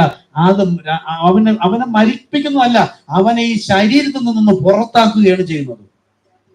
ലോകക്കാർക്ക് മരണവും അവന്റെ ക്രിസ്തുവിലുള്ള പുനർജീവനവും കിട്ടി. ഇതാകുന്ന ഒരു ക്രിസ്തു വിശ്വാസിയുടെ ജീവൻ. അടുത്ത് വരാൻ പോകുന്ന ഉടനെ വരും. ക്രിസ്ത്യാനികളെ പീഡിപ്പിക്കുന്നത് കൂടെ വളരെ കുറച്ചായിട്ടുള്ളൂ. ഉടൻ വരും, വളരെ ശക്തമായിട്ട് വരും. അപ്പോഴറിയാം ആരാണ് വിശ്വാസി എന്ന്. ഇനി അങ്ങനെയുള്ളവർ അപ്പൊ എന്താണ്? മരണപര്യന്തം വിശ്വസ്തനായിരുന്ന, മരിക്കുന്നത് വരെയും തങ്ങളുടെ മുമ്പിൽ ലഭിച്ച വചനം നിമിത്തം എന്ന് എഴുതി വെച്ചിരിക്കുന്നു. വചനമല്ല, വെളിപ്പാട് തന്നെ പറയാം. വെളിപ്പാടല്ലേ? നോക്കൂ, പുതിയ നിയമസഭയിലെ വിശ്വാസികളെ മാത്രമാണ് വെളിപ്പാടിൽ കെട്ടുന്നത്. പഴയ നിയമത്തിലെ വിശ്വാസികളെ വെളിപ്പാടിൽ അല്ല എന്ന് പറഞ്ഞാൽ ദൈവത്തിന്റെ രീതി, അഭിപ്രായം 13:8 രീതി മാറിപ്പോകും. അപ്പൊ പഴയ നിയമകാലത്തും വചനം കൊടുത്തെങ്കിലും ആ വചനത്തിന്റെ അകത്താകുന്നു പൊരുൾ, ജീവൻ, മർമ്മം. ആ മർമ്മം വെളിപ്പെട്ടവരാണ് കരടിയെ കണ്ടപ്പോഴത്തേക്കും ഓടാത്തത്, സിംഹത്തെ കണ്ടപ്പോൾ ഓടാത്തത്, തീ 7 ഇരട്ടി വർദ്ധിപ്പിച്ച് ഓടാത്തത്, ഫെലിസ്തീനെ കണ്ടപ്പോൾ ഓടാത്തത്. മനസ്സിലാവുന്നോ? നോഹയുടെ കാലത്ത് ലോകം മുഴുവൻ കളിയാക്കിയപ്പോഴത്തേക്കും അപമാനം സഹിച്ചിട്ട് ഞാനിനി വീട്ടിൽ തന്നെ ഇരിക്കും, ഞാനൊന്നും പറയാൻ പോണില്ല. ഏകദേശം 120 വർഷം സുവിശേഷം പറഞ്ഞിട്ട് 100 വർഷം ആരും കേൾക്കാത്തത് കൊണ്ട് ഇനി ഞാൻ പോണില്ല, ഇതെന്തൊരു ദൈവം എന്ന് പറഞ്ഞിരുന്നില്ല. അങ്ങനെയുള്ള ഒരു വിശ്വാസികളുടെ ജീവിതമാണ് നമ്മൾ പഠിപ്പിച്ചുകൊണ്ടിരിക്കുക. മാത്രമാണെങ്കിൽ നമ്മളും നഷ്ടപ്പെട്ടു പോകുന്നവരുടെ കൂട്ടത്തിൽ വരും. അവരുടെ ജീവിതം എന്നിൽ അപ്ലൈ ചെയ്തിട്ട് ഞാൻ എന്നെ മറ്റുള്ളവർ കാണുന്ന കാഴ്ച ഒന്ന് കണ്ടു നോക്കുക. ഞാൻ അപമാനം അലക്ഷ്യമാക്കുന്നുവോ, അപമാനം സഹിക്കാൻ കഴിയാതെ ഒളിച്ച് ഞാൻ നിൽക്കുന്നുവോ എന്ന് നോക്കുക. ആ ഫെലിസ്തീയ സൈന്യവും ആ മിസ്രൈമിലെ ജനത്തെയും ഫെലിസ്തീയ സൈന്യത്തെയും ഇനി അതെല്ലാം പോട്ട് മല്ലനാം ഗോലിയാത്തിനെയും കണ്ട ഭയക്കാത്ത ആരെങ്കിലും ഉണ്ടാവും? ദൈവത്തിന്റെ ജനമെന്ന് പറഞ്ഞാൽ ഇസ്രായേൽ ജനം പോലും ഭയപ്പെട്ടു. അവരുടെ പടച്ചട്ടയെ കുറിച്ച് അറിയാം, വായിച്ചു നോക്കുക. അതുപോലത്തെ അഗ്നിരഥമായ തേരുകൾ പോലെ അവരുടെ പിന്നിലുണ്ടായിരുന്നു. പക്ഷെ അവർക്ക് വചനവും ഉണ്ടായിരുന്നു, എന്തില്ലായിരുന്നു? വെളിപ്പാടില്ലായിരുന്നു. ആ വെളിപ്പാടുള്ളത് കുള്ളനായ ദാവീദിനായിരുന്നു. ദൈവം പറഞ്ഞു, എന്റെ ഭുജം നിന്നെ താങ്ങിക്കൊള്ളും. ഈ വചനം അവനിലുണ്ട്, മറ്റവരിലുണ്ട്. പക്ഷെ ആ വചനത്തിന് വെളിപ്പാട് എന്താണ്? ഈ പ്രതികൂലത്തിന്റെ നടുവിൽ ദൈവം ഇപ്പോൾ പ്രവർത്തിച്ചോളും എന്ന അറിവാണ് എന്റെ വെളിപ്പാട്. അത് ഈ അറിവ് ബുദ്ധിയിലല്ല, ഹൃദയത്തിൽ ദൈവത്താൽ ലഭിക്കുന്നതാണ്. അവന്റെ ഉള്ളിലെ ആത്മപ്രേരണയാണത്. ഇതാണ് വെളിപ്പാട്. അപ്പൊ ഇവിടെ ദൈവവചനം നിമിത്തവും എന്ന് പറഞ്ഞാൽ ദൈവവചനം എല്ലാവർക്കും കൊടുത്തിരുന്നു. ആ വചനത്തിലുള്ള ഉറപ്പും ധൈര്യവുമാണ് മരണം മുന്നിൽ വന്നിട്ട് അതിൽ നിന്ന് പിന്നോട്ടടിക്കാത്തത്. നോക്കൂ, ഈ ലോകത്തെ ജീവനെ കാക്ഷിക്കുന്നവൻ നിത്യജീവനെ കളയുന്നു. നിത്യജീവനെ നേടുവാൻ ആഗ്രഹിക്കുന്നവൻ ഈ ലോകത്തിന്റെ ജീവനെ തുച്ഛമെന്നെണ്ണും. മരിക്കേണ്ടി വന്നാലും. ഇതൊക്കെ നമ്മൾ പഠിപ്പിക്കുന്നതും കേട്ടുകൊണ്ടിരിക്കുന്നതും സ്വർഗം റെക്കോർഡ് ചെയ്തത്. ഇപ്പൊ യൂട്യൂബിൽ ലൈവാ, ഇത് മാത്രമല്ല റെക്കോർഡ്. ഇനി നമ്മുടെ മുമ്പിൽ ഒരു പ്രതികൂലം വരുമ്പോൾ നമ്മൾ നോക്കും.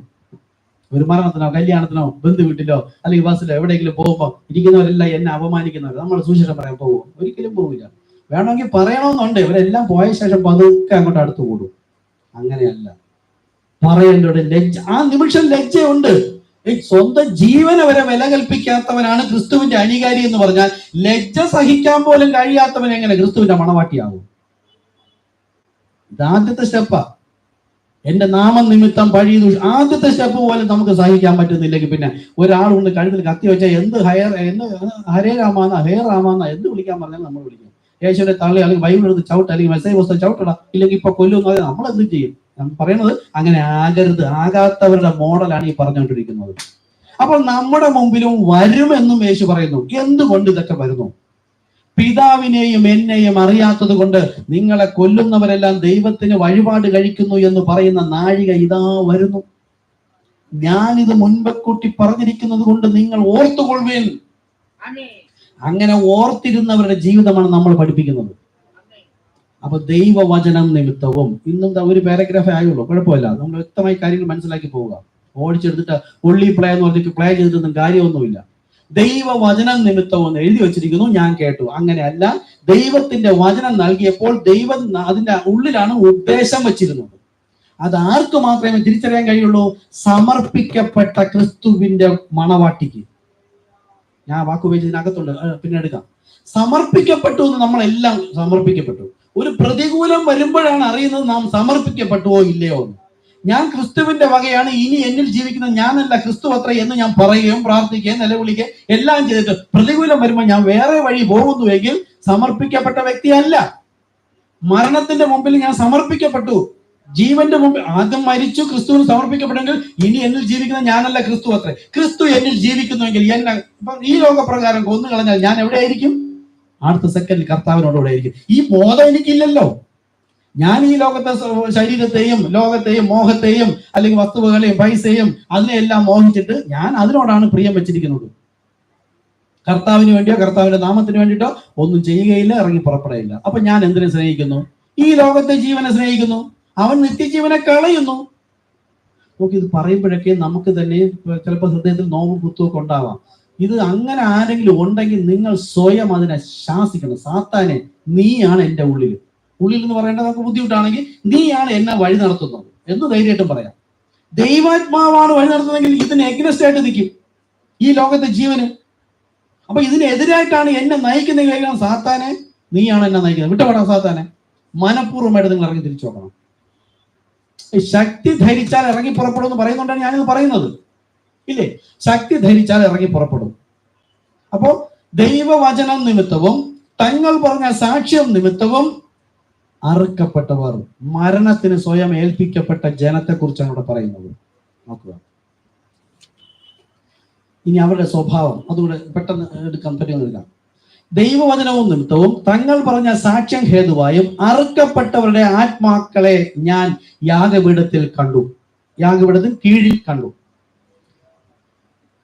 എന്താണ് യാഗപീഠം? ഞാൻ ആദ്യം വായിച്ച് 3-4 തവണ പറഞ്ഞു. ഇപ്പൊ വായിച്ചപ്പം കർത്താവ് ഒരു സീൻ എന്നെ കാണിച്ചു. ഇത് നിങ്ങൾ പ്രാർത്ഥനയോടായിരുന്നാൽ നിങ്ങൾക്ക് വേണ്ടി സംസാരിക്കുന്നതാണ്. അപ്പോ ഇവിടെ കർത്താവെ സ്തോത്രം, ഒരു കാര്യം ആലോചിച്ച് നോക്കുക.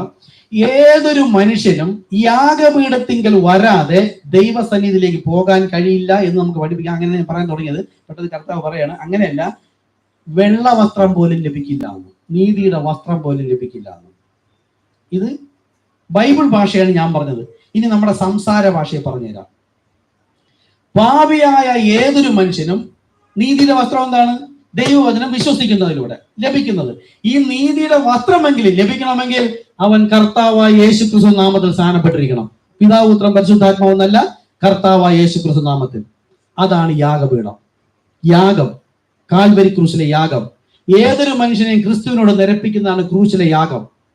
ഒരു പാപി തന്റെ പാപം മോചിച്ച് ക്രൂശ് മരണ അടക്ക പുനരുദ്ധാനത്തിലൂടെ അവൻ മരിച്ച് അടക്കപ്പെട്ട് നിത്യജീവൻ പ്രാപിച്ച, അല്ലെങ്കിൽ പരിശുദ്ധാത്മാവ് പ്രാപിച്ചവന് മാത്രമേ നീതിയുടെ വസ്ത്രം ലഭിക്കുകയുള്ളൂ. അങ്ങനെയെങ്കിൽ ഇവരെ എന്തിന് യാഗപീഠത്തിൽ കണ്ടു? എനിക്കും അറിഞ്ഞിരുന്ന കാര്യം കർത്താവ് പഠിപ്പിക്കുകയാണ്. പഴയ നിയമകാലത്ത് അവരുടെ പാപയാഗം 1 വർഷത്തേക്ക്, ഇനി ആഴ്ച തോറും കഴിക്കുന്നവരുണ്ട്, ദിവസവും കഴിക്കുന്നവരുണ്ട്, പക്ഷേ പാപം 1 വർഷത്തേക്ക് മറയപ്പെടും. അതാ പറയാം, ലംഘനം ക്ഷമിച്ചും പാപം മറച്ചും കിട്ടിയ മനുഷ്യൻ ഭാഗ്യവാൻ. നമ്മളിപ്പോ അതിലും വലുതാ. നമ്മുടെ പാപം ഒരിക്കലായി എന്നേക്കുമായി കാൽവരി ക്രൂശിൽ, സകല സഭകൾക്ക് വേണ്ടിയിട്ടല്ല, കർത്താവായ യേശുക്രിസ്തു എന്ന നാമത്തിലെ സ്നാനം, ആ ക്രൂശ് മരണ അടക്ക പുനരുദ്ധാനം എന്നതാകുന്നു സ്നാനം എന്ന് പറയുന്ന പ്രകാരം സ്നാനമേറ്റവൻ മാത്രമാണ് നീതിയുടെ വസ്ത്രമെങ്കിലും ലഭിക്കാൻ യോഗ്യൻ. അപ്പൊ പഴയ നിയമകാലത്ത് ഉണ്ടായിരുന്ന വിശുദ്ധന്മാർക്ക് നീതിയുടെ വസ്ത്രം കൊടുത്തിട്ട് നിത്യജീവൻ കൊടുത്ത് സ്വർഗീയ പ്രവേശനം കൊണ്ടുപോകണമെങ്കിൽ അവനും എവിടെ വരണം? ഈ യാഗപീഠത്തിന്റെ താഴെ വരണം. അവനും ഒരു യാഗം, അവന്റെ മേൽ കാൽവരി ക്രൂശിലെ യാഗം കണക്കിടുന്നത് ആരാണ്? ദൈവമാണ്. അതുകൊണ്ടാണ് ആദാമിന്റെ കാലം മുതൽ യേശുക്രിസ്തുവിന്റെ ക്രൂശ് മരണത്തിന് തൊട്ടു മുമ്പ് വരെയുള്ള വിശുദ്ധന്മാർ, ഇനി പഴയ നിയമത്തിലെ വിശുദ്ധന്മാർ, എബ്രായ ലേഖനം 11 വായിച്ചു നോക്കുക. അവർ നമ്മെ കൂടാതെ രക്ഷാപൂർത്തി പ്രാപിക്കാതിരിക്കേണ്ടതിന് അവരെ ഒരു സ്ഥലത്ത് സ്വസ്ഥമായി ഏൽപ്പിച്ചു. എന്നിട്ട് അവരുടെ ശരീരം കല്ലറയിലായിരുന്നു. യേശു ക്രൂശിൽ മരിച്ച സെക്കൻഡിൽ ഭൂമി കുലുങ്ങി, പാറകൾ പിളർന്നു, കല്ലറകൾ പൊട്ടി. വിശുദ്ധന്മാർ ചിലർ, എല്ലാവരും അല്ല, പുറപ്പെട്ടു. നോക്കണേ.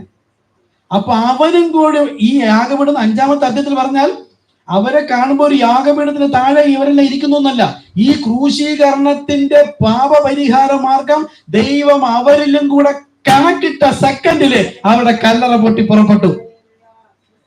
തിരശീല മേൽ തൊട്ട് കീഴ് വരെ 2ആയി ചീന്തി. നോക്കണേ ദൈവത്തിന്റെ പദ്ധതി. ഇതെല്ലാം പഠിപ്പിക്കുന്ന ഈ സഭ പോലും ഈ ക്രൂശീകരണത്തിന് തള്ളിക്കളഞ്ഞിട്ട് നിൽക്കുന്നവല്ലേ ഈ സഭകൾ മുഴുവനും. കർത്താവായ യേശുക്രിസ്തു നാമത്തിൽ സ്നാനം വേണ്ടെന്ന് പറഞ്ഞാൽ ക്രൂശിലെ ഈ യാഗം, ഈ പീഠം മുഴുവൻ നിന്ദിക്കുന്നവനാണ്. അവനാണ് അറയ്ക്കപ്പെട്ടവരും വെറുക്കപ്പെട്ടവരും നിന്ദിക്കപ്പെട്ടവരും എതിർ ക്രിസ്തുക്കളും. പക്ഷെ ഇരിക്കുന്നവരെ അപ്പോസ്തലൻ പറഞ്ഞ 4:17-18 പറയാൻ ഉപയോഗിച്ച മഹാപുരോഹിതന്മാരെ പോലെ ഈ സഭകളിൽ മുഴുവൻ ഇരിക്കുന്ന മഹാപുരോഹിതൻ പറയുന്നു, യേശുക്രിസ്തു നാമത്തിൽ ആരും സ്നാനപ്പെടരുത്, അതിശേഷം മിണ്ടരുത്. ഇവരല്ലേ കള്ളപ്രവാചകന്മാരും കള്ളക്രിസ്തുക്കളും. ഇത് നമുക്ക് മനസ്സിലായ പോയിച്ചെന്ന് പറയാൻ ലജ്ജിക്കരുത്. എന്നോട് ഇതൊന്നും പറയാനൊന്നും പറഞ്ഞില്ല കേട്ടോ. ജോൺ ബ്രദർ എന്നെ ഈ സിസ്റ്റർ കൂടെ ഉണ്ടായിരുന്നു, അടിച്ച് മര്യാദയ്ക്ക് അവിടെ ഇരുത്താണ്. പറയാൻ പോവരുത്, സുവിശേഷം പറയാൻ പോവരുത്. വാട്സപ്പിലൂടെ അറിയിക്കരുത്, ഫേസ്ബുക്കിലൂടെ അറിയിക്കരുത്, യൂട്യൂബിലൂടെ അറിയിക്കരുത്, ഫോണിലൂടെ അറിയിക്കരുത്. ഇപ്പോഴും അടുത്ത സമയത്ത് ഒരു 2 മാസം മുമ്പ് പറഞ്ഞിരിക്കുന്നു യൂട്യൂബിൽ അറിയിക്കുന്നത് സാത്താനാണെന്ന്. ആ യൂട്യൂബിലൂടെ കേട്ടിട്ട് എത്ര പേര് ഒന്ന് സ്ഥാനപ്പെട്ടു? അപ്പൊ ഇതാരും അപ്പൊ എന്നെ സ്ഥാനപ്പെടുത്തി എന്നെ വചനം പറഞ്ഞ് വഴി നടത്തിയ പുരോഹിതൻ പറയുന്നു പോകരുതെന്ന്. എന്നിട്ട് ഞാൻ പോയെങ്കിൽ ആരനുസരിച്ചു? ദൈവാത്മാവിന്റെ ഇഷ്ടം അതാണ്. Go and preach the gospel, പോയി പറയണം. അപ്പൊ ഇപ്പൊ നമ്മൾ കേട്ടോണ്ടിരിക്കുമ്പോ നമ്മുടെ ഉള്ളിലും ഈ ആത്മാവാണെങ്കിൽ ഞാനിത് കേട്ടിട്ട് താരത്ത് ലഭിച്ചിട്ട് കൊണ്ടുവന്ന് കുഴിച്ചിടുന്നുവെങ്കിൽ ദുഷ്ടദാസനെ എന്ന് വിളിക്കും. ദുഷ്ടദാസൻ വെച്ചാൽ പിശാചിന്റെ ദാസൻ. പിശാചിന്റെ പറയുന്ന ഉപദേശം കേൾക്കുന്നു, അതിനെ തള്ളിയിട്ട് ആരും വന്നില്ലെങ്കിൽ 5 ട്രാക്ട് കൊടുത്ത് ഞാനിലേക്ക് പോകും. ഇതൊക്കെ നോക്കൂ. അവിടെ ഞാനും നമ്മൾ കുടുംബം ബീനെ ഞാനും മോനും ഒക്കെ കൂടെ വാഴ കൃഷി ചെയ്ത് അതിനെ കൊലയെടുത്ത് വിറ്റ് ട്രാക്ട് അടിച്ച് പുസ്തകം പ്രിന്റ് ചെയ്ത് ദേശാന്തരം കൊണ്ടു കൊടുക്കും. ആരേന്നും പൈസ വാങ്ങിച്ചില്ല, 1 രൂപയും വാങ്ങിച്ചില്ല, പോകേണ്ട വസൂലിയും വാങ്ങിച്ചില്ല. എന്താ വാങ്ങിക്കാത്തത്? കാരണം എന്താ? ബൈബിൾ പറയുന്നു, ഒരുവൻ ഒരു മുത്ത് വയലിൽ കണ്ടെത്തി. വയലെന്താ? സഭയിൽ. ഞാനായിരുന്ന ദൈവസഭയിൽ നിന്ന് എനിക്കൊരു മുത്ത് കിട്ടി. അത് എന്റെ പാസ്റ്ററൊന്നും കൂടെയുള്ള വിശ്വാസികൾ പൈസ തരുമോ എന്നും പറഞ്ഞുകൊണ്ട് പൈസ തന്ന് അവരെയും കൂടെ പൈസ എടുത്തും കൊണ്ട് അല്ല കർത്താവ് എന്നെ ഓട്ടിച്ചത്. മർമ്മം മനസ്സിലായി കഴിഞ്ഞാൽ നമ്മൾ കണ്ടെത്തണം. ഇന്നലെ കൊല്ലത്ത് നിന്ന് പ്രഥം ചോദിച്ചു, നിങ്ങൾ എങ്ങനെയാ സുവിശേഷം അറിയിക്കണം? ഇതൊക്കെ കാറക്കെടുത്തിട്ട് പോകണം, എന്താ? അതൊക്കെ പറഞ്ഞിട്ടുണ്ട്, ഇപ്പൊ പറയുന്നില്ല. കർത്താവിന്റെ നാമനിമിത്തം ഞാൻ എന്തെങ്കിലും വേണ്ടെന്ന് വെച്ചാൽ ഇവിടെ വിറ്റത് ഞാൻ അവിടെ വാങ്ങിക്കുകയാണ്. ഇത് കാണാൻ കഴിയുന്നവനാണ് ആത്മീകൻ. അല്ല വസ്തു വിറ്റ് എന്റെ കുടുംബത്തിലുള്ള അപവാദം പറയുന്നത്, നിന്നെ പോലെ ഒരു വീട്ടിൽ ലോകത്തുണ്ടോ? വസ്തു എത്ര തവണ വിറ്റ്? സുവിശേഷനാ വിറ്റത്? നീ ഒരു മണ്ടനല്ലേ? എല്ലാവരും ഈ യേശുവിനെ സുവിശേഷം കൊണ്ട് വസ്തു കൂടെ വാങ്ങിച്ചു കൂട്ടയല്ലേ എന്ന്. അവര് കണ്ട ക്രിസ്തുവിനെ അല്ല ഞാൻ കണ്ടത്. ഇവിടെ ക്രിസ്തു നിമിത്തം എന്തെങ്കിലും ഞാൻ ഛേദമെന്ന് ഇനി കൊടുത്തിട്ട് കുറെ ദിവസം കഴിയുമ്പോൾ എന്നാലും കൊടുത്തുപോലെ ഇത്രയും കൊടുക്കണ്ടായിരുന്നു, അത് അങ്ങനെ തന്നെ ഉപയോഗിച്ച് കാണോ, അല്ലെങ്കിൽ വേറെ വഴിക്കായിരിക്കോ ചോദിക്കണോ? ഇങ്ങനെ വിചാരിച്ചാലും നട്ടിട്ട് എന്നും പിഴുതു നോക്കുന്നു വേരെണ്ണാൻ. വിത്ത് വിതച്ചുവെങ്കിൽ അതിനെ ചാകാൻ അനുവദിക്കണം. ചത്താലേ ഏറെ ഫലമുണ്ടാവുകയുള്ളൂ. ഇല്ലെങ്കിൽ കൊടുക്കാൻ പോകരുത്. നിങ്ങളുടെ കാര്യം ദൈവമായിട്ടുള്ള കൊടുത്തു കഴിഞ്ഞു.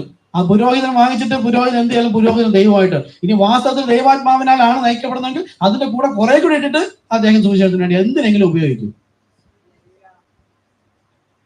ഓക്കെ, അപ്പൊ ഇപ്പൊ നമുക്കിവിടെ കിട്ടിയത് എന്താണ്? യാഗപീഠത്തിന്റെ താഴെ വന്നു എന്ന് പറഞ്ഞാൽ പഴയ നിയമകാലത്തിലുള്ളവനും ക്രൂശീകരണം, ഇതിന്റെ ഒരു ഉദാഹരണമാണ് ഹാബേൽ. ആരെ യാഗം കഴിപ്പിച്ചു? പ്രാവിനെ അല്ല, ആട്ടുകൊറ്റനെ അല്ല. പിന്നെ ആട്ടുകൊറ്റെന്ന് വെച്ചാൽ കുഞ്ഞാടിനെ. കുഞ്ഞാട് ആരാണ്? യേശുക്രിസ്തു. അവിടെ പശുക്കിടാങ്ങളെ യാഗം അർപ്പിച്ചിട്ടുണ്ട്, പ്രാവിനെ അർപ്പിച്ചിട്ടുണ്ട് അല്ലേ? ഇവിടെ ആരാണ്? കുഞ്ഞാട്, ഹാബേൽ. അത് വരാൻ പോകുന്ന കുഞ്ഞാടാണ് കർത്താവായ യേശുക്രിസ്തു എന്ന് ബൈബിൾ, ഇവരെല്ലാം വിശ്വസിക്കുന്ന ബൈബിളിൽ ആദ്യം മുതലേ കുഞ്ഞാടിന്റെ യാഗമാണ് പാപപരിഹാരം എന്ന് പറഞ്ഞിരുന്നാൽ, ഇന്നും കർത്താവായ യേശുക്രിസ്തുവാണ് പാപപരിഹാര മാർഗത്തിന് കാൽവരി ക്രൂശിൽ മരിച്ചതെന്നും പഴയ നിയമത്തിലെ വിശുദ്ധന്മാരെ യാഗപീഠത്തിന്റെ താഴെ കണ്ടു എന്ന് പറഞ്ഞാൽ യാഗം കർത്താവായ യേശുക്രിസ്തു ക്രൂശ് മരണം. അപ്പൊ ഇന്ന് ലോകത്ത് നിൽക്കുന്ന ഈ ക്രിസ്ത്യാനികളൊന്നും കർത്താവായ യേശുക്രിസ്തു നാമത്തിൽ സ്നാനപ്പെടാതിരിക്കുന്നിടത്തോളം അവർ യാഗപീഠത്തിന്റെ കീഴെ വരില്ല. ആ ക്രൂശിലെ മരണ നമ്മുടെ ഭാര്യയോ ഭർത്താവോ മക്കളോ സുഹൃത്തുക്കളോ വേണ്ടപ്പെട്ടവരോ സഭാവിശ്വാസികളൊക്കെ ആയിരിക്കാം, ലജ്ജിക്കരുത്. ഇതെങ്കിലും പറയണം. പഴയ നിയമത്തിലെ വിശുദ്ധന്മാരെ വെളിപ്പാട് പുസ്തകം 6 പറയുന്നു യാഗപീഠത്തിന്റെ താഴെ കണ്ടു. എന്തിന് കണ്ടു? അവരുടെ കൂടെ പാപം മോചിക്കണമെങ്കിൽ യേശുക്രിസ്തു കാൽവരി ക്രൂശിൽ യാഗമാകണമായിരുന്നു. അതോടുകൂടി അവരുടെ കല്ലറകൾ പൊട്ടി പുറപ്പെട്ടെങ്കിൽ എന്റെ പൊന്നു സഹോദര, ബൈബിളിൽ സ്നാനം യേശുക്രിസ്തു പിതാവ് പുത്രൻ പരിശുദ്ധാത്മാവെന്ന് പറഞ്ഞെങ്കിലും അതിൽ നാമമില്ല. പിതാവിന്റെ നാമം കർത്താവ്, ദൈവമായ കർത്താവേ. നോക്കൂ, യേശു പിതാവിനെ എവിടെയെങ്കിലും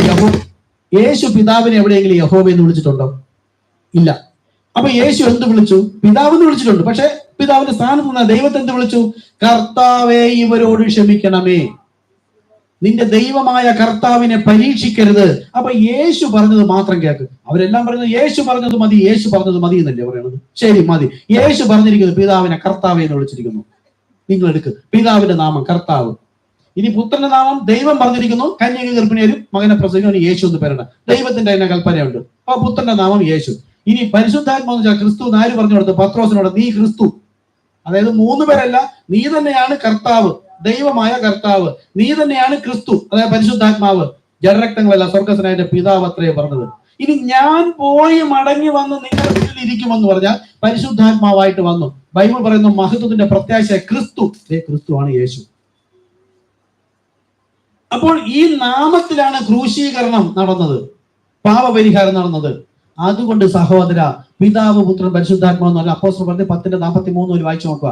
അവന്റെ നാമത്തിൽ പാപമോചനമുണ്ട്. അപ്പം ഈ സ്നാനം എന്ന് പറയുന്നതേ പാപമോചനത്തിൽ എന്ന് പറയുകയും അവിടെ ദൈവം സ്വർഗത്തിന്റെ ഇഷ്ടപ്രകാരം ബൈബിളിൽ രേഖപ്പെടുത്തി കർത്താവായ യേശുക്രിസ്തു എന്ന നാമത്തിൽ സ്നാനമേൽപ്പിൻ, എന്നാൽ പരിശുദ്ധാത്മാവെന്ന ദാനം ലഭിക്കുമെന്ന് പറഞ്ഞിട്ടും ഈ ജ്ഞാനികൾ അപ്പോസ്തലർ പറഞ്ഞ 4-ാമത്തെ അധ്യായത്തിൽ പറയുന്നത് പോലെ മഹാപുരോഹിതന്മാര് എഴുന്നേറ്റും അപ്പോസ്തലർ പറഞ്ഞ 4:17-18 പറഞ്ഞതുപോലെ യേശുക്രിസ്തു നാമം അശേഷം മിണ്ടരുത്, ആരോട് ഉപദേശിക്കരുതെന്ന് പറയുന്ന, എന്റെ ഭാഷ പറഞ്ഞ സർപ്പസന്തതികളല്ലേ ഇവര്. യേശു യോഹന്നാനും വിളിച്ചത് ഈ മഹാപുരോഹിതന്മാരെ പാമ്പുകളെ, തേളുകളെ, സർപ്പസന്തതികളെ, ഇവരെ ചവിട്ടുവാനേ എനിക്ക് അധികാരം തന്നു. ഈ ബ്രദറിന്റെ അടുത്ത് 2 ദിവസം ഒരാൾ ചോദിക്കുകയാണ്, നിങ്ങൾക്ക് ഞങ്ങളെ സാധിക്കാൻ ആര് അധികാരം തന്നു? വചനം പ്രസംഗിച്ചവൻ നല്ലവണ്ണം വചനം പറയാതെ വെളിപ്പാട് പറയാതെ നിങ്ങൾക്ക് വചനം ധ്യാനിക്കാൻ അറിയില്ലെങ്കിൽ അവിടെ ഇരിക്കും. പുരോഹിതനോട് പറഞ്ഞതാ. അവർ ചോദിക്കണം, നിങ്ങൾ ശാസിക്കാൻ ആര് അധികാരം തന്നു? യേശു തന്നു. പാമ്പുകളെയും തേളുകളെയും ശത്രുവിന്റെ സകല ബലത്തെ ചവിട്ടുവാൻ. ഇതാര്? ഈ മഹാപുരോഹിതന്മാരെന്ന് പറയുന്ന യേശുക്രിസ്തുവിന്റെ നാമത്തെ സ്നാനത്തിനും വിവാഹത്തിനും പ്രതിഷ്ഠയ്ക്കും അല്ലെങ്കിൽ എല്ലാ കാര്യത്തിനും പിശാചിനെ പുറത്താക്കുന്നതിന് മാത്രം അവരെടുക്കും. ബാക്കി എല്ലാത്തിനും യേശുക്രിസ്തുവിന്റെ നാമത്തെ നിഷേധിക്കുന്നവനാണ് പാമ്പുകളും തേളുകളും സർപ്പസന്തതികളും. അവരെ ചവിട്ടാൻ തന്നെയാണ് തന്നത്. അതിനാണ് യേശു അവരെ മുഖത്ത് നോക്കി പറഞ്ഞത്. ഇത് മനസ്സിലാക്കിയ യോഹന്നാൻ ശാപം ചെയ്തത്, സർപ്പസന്തതികളെ വരുവാനുള്ള കോപത്തിന് ഒഴിഞ്ഞുകൊള്ളുമെന്ന് ആദ്യം പറഞ്ഞു. കുറെ കഴിഞ്ഞ് സ്നാനപ്പെട്ടപ്പോ അവർ പറഞ്ഞു, നിങ്ങളെ ആര് ഉപദേശിച്ചാ വന്നത്? സർപ്പസന്തതികളെ. കാര്യം അവരെ സ്നാനപ്പെടുത്താനല്ല ഇവിടെ നിൽക്കുന്നത്, ദൈവത്തിന്റെ ജനത്തെ സ്നാനപ്പെടുത്തുന്നത്. അതുപോലെ ഇന്നും കർത്താവായ യേശുക്രിസ്തു നാമത്തിലെ സ്നാനം വെച്ചിരിക്കുന്നത് ദൈവ ജനത്തിന് വേണ്ടിയിട്ടുള്ളതാണ്. അത് നിഷേധിക്കുന്നവൻ എതിർ ക്രിസ്തുവാണ്. അപ്പൊ അവിടെ യാഗപീഠത്തിന് താഴെ വെച്ചാൽ ക്രൂശീകരണത്തിലൂടെ പാപം മോചിക്കാതെ ഒരു വ്യക്തിക്കും സ്വർഗീയ പ്രവേശനം ഇല്ല. ഈ മർമ്മം അവർ പഠിപ്പിക്കില്ല. യാഗപീഠത്തിന് താഴെ കണ്ടു, താഴെ കണ്ടവന് ക്രൂശിലെ മരണം സംഭവിച്ചപ്പോൾ കല്ലറ പൊട്ടി പുറപ്പെട്ടു. ഇപ്പൊ നമ്മളെ പിന്നത്തേല് AD 95 AD 30-കളിലാണ് പരിശുദ്ധാത്മ വരുന്നത്. AD 95 പരിശുദ്ധാത്മ വെച്ചിരിക്കുന്നു. അവരെ യാഗപീഠത്തിന് താഴെ കണ്ടു. അപ്പൊ അവരുടെ മേൽ എന്ത് കണക്കിട്ടു? ക്രൂശിലെ മരണം കണക്കിട്ടു. അവരും ഈ നാമധാരികളായി. അവരും നാമം ധരിക്കുന്ന ആരെ നാമം? ഭർത്താവിന്റെ നാമം, കർത്താവായ യേശു ക്രിസ്തു. ഇതൊരു താലന്താണ്. ഇതുകൊണ്ട് മറച്ചു വെക്കരുത്. രഹസ്യമായിട്ടെങ്കിലും ചെന്നിരുന്ന് പറ. അങ്ങനെയെങ്കിലും പറയാൻ പറ്റുമോ നോക്കട്ടെ. ഈ ക്രൂശിന്റെ യാഗം, ഈ യാഗപീഠത്തിന് താഴെ വന്നില്ലെങ്കിൽ പോകില്ല സഹോദര, സഹോദരി, അല്ലെങ്കിൽ ബന്ധുപുത്രാദികളോട് പറയുക. കർത്താവ് സഹായിക്കട്ടെ. ഇതുപോലെ ഇങ്ങനെ പഠിപ്പിച്ചോണ്ടുന്ന കഴിഞ്ഞ പ്രാവശ്യം ഒരു 2 പാരഗ്രാഫ് വേണ്ടത്, അതുപോലെ ആയിപ്പോ. ഓക്കെ. അപ്പൊ അറുക്കപ്പെട്ടവരുടെ ആത്മാക്കളെ ഞാൻ യാഗപീഠത്തിന് കീഴിൽ കണ്ടു. വിശുദ്ധനും സത്യവാനും ആയ നാഥ, അവരുടെ സ്വഭാവമാണ്. ഭൂമിയിൽ വസിക്കുന്നവരോട് ഞങ്ങളുടെ രക്തത്തെക്കുറിച്ച് നീ എത്രത്തോളം ന്യായവിധിയും പ്രതികാരവും നടത്താതിരിക്കുമെന്നവർ ഉറക്കെ നിലവിളിച്ചു. അവർക്ക് നിലവിളിക്കാം, സ്വന്തം ജനം അവർക്ക് നിലവിളിക്കാം. പക്ഷേ നോക്കുക, അപ്പോൾ അവരിൽ ഓരോരുത്തരും വെള്ളം നിലയാക്കി കൊടുത്തു. അവരെ പോലെ കൊല്ലപ്പെടുവാൻ ഇരിക്കുന്ന യേശുക്രിസ്തു നിമിത്തമല്ല, യേശുക്രിസ്തുവിന് സാക്ഷ്യ നിമിത്തമല്ല, യേശുവിന്റെ ക്രൂശ് മരണത്തിന് മുമ്പ്, അതിനുശേഷവും ഉണ്ട് എന്ന് പറയുമ്പോൾ എന്തുകൊണ്ടാ? അവർ യേശുക്രിസ്തുവിനെ വിശ്വസിച്ചിരുന്നില്ല. അത് ദൈവം അവരിൽ കണക്കിടും. എന്തുകൊണ്ടാ? അവരുടെ ബോധ മനസ്സിനെ ദൈവം അടച്ചു കളഞ്ഞതാണ്. പക്ഷെ എങ്കിലും അതിന് തൊട്ടു മുമ്പ് അവർക്ക് നൽകിയ ദൈവവചന നിമിത്തമാണ് ഇവിടെ ഉദ്ദേശിച്ചത്. ഇന്ന് യേശുക്രിസ്തു നാമത്തിലുള്ള സ്നാനം നിഷേധിച്ചിട്ട് അവരുടെ മുമ്പിൽ ഇരിക്കുന്ന പിതാവ് പുത്രൻ പരിശുദ്ധാത്മാ എന്ന് പറഞ്ഞാൽ പോരാ. അപ്പോസ്തലർ പറഞ്ഞ 2-ാമത്തെ അധ്യായം മുതൽ വ്യക്തമായിട്ടുണ്ട്. പുതിയ നിയമസഭ യേശു വ്യക്തമായി പറഞ്ഞു അപ്പോസ്തലനെ കേൾക്കണമെന്ന്. പക്ഷെ അപ്പോസ്തലനെ കേൾക്കണമെന്ന് പറഞ്ഞിട്ട് കർത്താവിന് നമ്മുടെ ബോധ മനസ്സിനെ അടച്ചിരിക്കുന്നില്ല. യഹൂദന്മാരുടെ ആത്മക്കണ്ണ് അടച്ചതുപോലെ നമ്മുടെ ആത്മക്കണ്ണ് അടച്ചിട്ടില്ല, തുറന്നിരിക്കുകയാണ്. അവർക്ക് ആത്മക്കണ്ണ് അടച്ചു കളഞ്ഞു. അതുകൊണ്ട് അതിനുശേഷവും, അതായത് യേശുവിന്റെ ക്രൂശീകരണത്തിന് ശേഷവും 1ഉം 2ഉം ലോഹമായിട്ട് നടക്കുന്നപ്പോഴാണ് 1930-31 കാലഘട്ടങ്ങളിൽ 40. അപ്പൊ ഏകദേശം 1900 വർഷം കഴിഞ്ഞിട്ടും യഹൂദന്മാർ ഇന്നും പഴയ നിയമമാണ് വിശ്വസിക്കുന്നത്. ആ വചനത്തിൽ തന്നെ മരണപര്യന്തം വിശ്വസ്തനായിരുന്നു മരിച്ചവരും ഈ യാഗപീഠത്തിന് താഴെ കാണും. യേശു ക്രിസ്തു വിശ്വസിക്കണമെന്നില്ല. കാര്യം അവർക്ക് വിശ്വസിക്കാത്ത തരത്തിൽ അവരുടെ ആത്മാക്കൾ അടച്ചു കളഞ്ഞു. നമുക്കോ നമ്മളീ കൊണ്ട് കൊടുക്കുന്ന ട്രാക്ക് പ്രകാരവും അല്ലാതെ അവരുടെ കയ്യിൽ എഴുതപ്പെട്ടിരിക്കുന്ന ഒരൊറ്റ നാമമേ ഉള്ളൂന്നോ അവരുടെ നാവിലൂടെ 1000 തവണ വിളിച്ചു പറഞ്ഞത് സ്വർഗം റെക്കോർഡ് ചെയ്തിരിക്കുകയാണ്. എന്നിട്ടും അവർ നിഷേധിക്കണമെങ്കിൽ തങ്ങളെ തന്നെ വലിയവനായി കാണുന്നത് കൊണ്ടാണ്. അവനല്ല സ്വർഗരാജ്യത്തിൽ വലിയവൻ, തങ്ങളെ ഏറ്റവും എളിയവൻ എന്ന് കാണും. ഈ നാമനിമിത്തമുള്ള പഴി ദൂഷി നിന്ന പരിഹാസം അവിടെ നോക്കുമ്പോൾ സഭ വരുമ്പോൾ കുറെ പാവപ്പെട്ട ആൾക്കാർ, വലിയ യോഗ്യതയില്ല, സർക്കാർ ജീവനക്കാരല്ല, ഉദ്യോഗസ്ഥന്മാരില്ല, കളക്ടറില്ല, എഞ്ചിനീയർ ഇല്ല, മന്ത്രിമാരില്ല, ഒന്നുമില്ല, എല്ലാം വലിയ പാവപ്പെട്ടവർ. അതെ, അങ്ങനെയും കൂടെ ലജ്ജ സഹിക്കണം. യേശു വന്നപ്പോ യേശുവിന്റെ അടുക്ക പോയതാരാ? അന്നൊരു വലിയവന്മാര് പറഞ്ഞു, ഇവൻ ആരോട് സംസാരിക്കുന്നു എന്ന് അവനൊന്ന് അറിഞ്ഞെങ്കിൽ. ഞാൻ അവർക്ക് വേണ്ടിയിട്ടാ വന്നത്, ഈ പാപികളെ രക്ഷിക്കാനാ ഞാൻ വന്നത്. ഇതുപോലും അവർക്ക് മനസ്സിലായില്ല. അതുപോലെ ഇവിടെ വരുമ്പോ എല്ലാം കേട്ട് ശരിയെന്ന് അറിഞ്ഞിട്ട് ഇവിടെ വരുമ്പോ പള്ളി നോക്കുമ്പോ കോഴിക്കോട് പോലത്തെ ഒരു പള്ളി, പിന്നെ അവിടെ ഇരിക്കുന്നവരൊക്കെ നോക്കുമ്പോഴത്തേക്ക് പ്രായമുള്ള ആൾക്കാരും ഒരു യോഗ്യതയില്ല. ഇതിന് ദൈവത്തിന് പ്രിയം തോന്നി, അതുകൊണ്ട് ഇതിനെ കൂടെ അങ്ങ് സ്നേഹിച്ചോ, കർത്താവ് നമ്മെ കൊണ്ടുപോകും. അപ്പൊ യാഗപീഠത്തിന് താഴെ വരാൻ കാരണം ക്രൂശിലെ യാഗം, പാപപരിഹാര മാർഗം ദൈവം അവരിലും കണക്കിടുകയാണ് ചെയ്യുന്നത്. അതുപോലെ ഇന്ന് കൽവാരി ക്രൂശിലെ യാഗം കണക്കിടണമെങ്കിൽ അവരും കർത്താവായ യേശു ക്രിസ്തു നാമത്തിൽ സ്നാനപ്പെട്ടിരിക്കണം. ഇനി നോക്കൂ, യാഗപീഠത്തിന് താഴെ കാണപ്പെട്ട ഈ ആത്മാക്കളിൽ ആരും തന്നെ യേശു ക്രിസ്തുവിന്റെ സാക്ഷ്യ നിമിത്തം കൊല്ലപ്പെട്ടവരല്ല എന്നത് പ്രത്യേകം ശ്രദ്ധിക്കുക. അവർ കൊല്ലപ്പെട്ടത് യേശു ക്രിസ്തുവിന്റെ നാമം മുറുകെ പിടിച്ച അന്തിപ്പാസിനെ കൊന്നതുപോലെ ഇവരെ കൊന്നതുമല്ല. അന്തിപ്പാസിനെ നമ്മൾ ബുധനാഴ്ച സഭാകാലം എടുക്കുന്നുണ്ട്, അതിനകത്ത് പഠിപ്പിക്കുന്നുണ്ട്. അന്തിപ്പാസിനെ കൊന്നപ്പോ പോലും അന്തിപ്പാസിനെ കൊന്നതാരാ? അന്തിപ്പാസിനെ കൊല്ലുന്ന കാലത്ത് നീ എന്റെ നാമം മുറുകെ പിടിച്ചു, എങ്കിലുള്ള വിശ്വാസം കാത്തു വന്ന. അപ്പൊ ആ നാമനിമിത്തമല്ല ഈ യഹൂദന്മാർ മരിച്ചത്, ദൈവവചന നിമിത്തവും പഴയ നിയമത്തിലെ വിശുദ്ധന്മാരായവരുടെ ജീവിതത്തിന്റെ സാക്ഷ്യം കേട്ടിട്ടുമാണ്. നോക്കൂ, ദൈവത്തിന്റെ കൃപ ഒന്ന് ആലോചിച്ച് നോക്ക്. അങ്ങനെയെങ്കിൽ നമ്മളുടെ ദൈവം എത്ര കണക്കിടുന്നു, എല്ലാം തുറന്ന് സംസാരിച്ചിരിക്കുന്നു. ഈ സഭകളിൽ മുദ്ര തുറന്നില്ലെന്നാണ് എല്ലാവരും പഠിപ്പിക്കുന്നത്. മുദ്ര തുറന്നു കഴിഞ്ഞു, പറഞ്ഞു കൊടുത്തിട്ട് അവർക്ക് വേണ്ട. ഞാൻ ഇതിൽ പ്രധാനപ്പെട്ട ഒരു കാര്യം അത് എടുത്തിട്ട് ഇപ്പം നിർത്താം. ചിലപ്പോൾ 5 മിനിറ്റ് കൂടുതലാവും, കുഴപ്പമുണ്ടോ? ഇല്ല, ബ്രദറാണ് ദൂരെ പോവേണ്ടത്, അതുകൊണ്ടാണ്. അതുകൊണ്ട് ഇതിനോടൊപ്പം എടുത്താലേ കൊള്ളാവും. ഇനി അവർ എത്ര ഉറക്കെയാണ് തങ്ങൾക്ക് വേണ്ടി പ്രതികാരം നടത്തുന്നതിനായി വിളിക്കുന്നതെന്ന് കാണുക. അതിനൊരു ദോഷവും ദൈവം കാണില്ല. എന്താ? അവർ സ്വന്തം ജനമാണ്. അവർക്ക് വേണ്ടുന്ന മറച്ചു വെച്ചിട്ട് ജാതികൾക്കെടുത്ത് കൊടുത്തു എന്ന് കേൾക്കുമ്പോൾ തന്നെ അവർക്ക് അരിശം വരുമില്ലേ?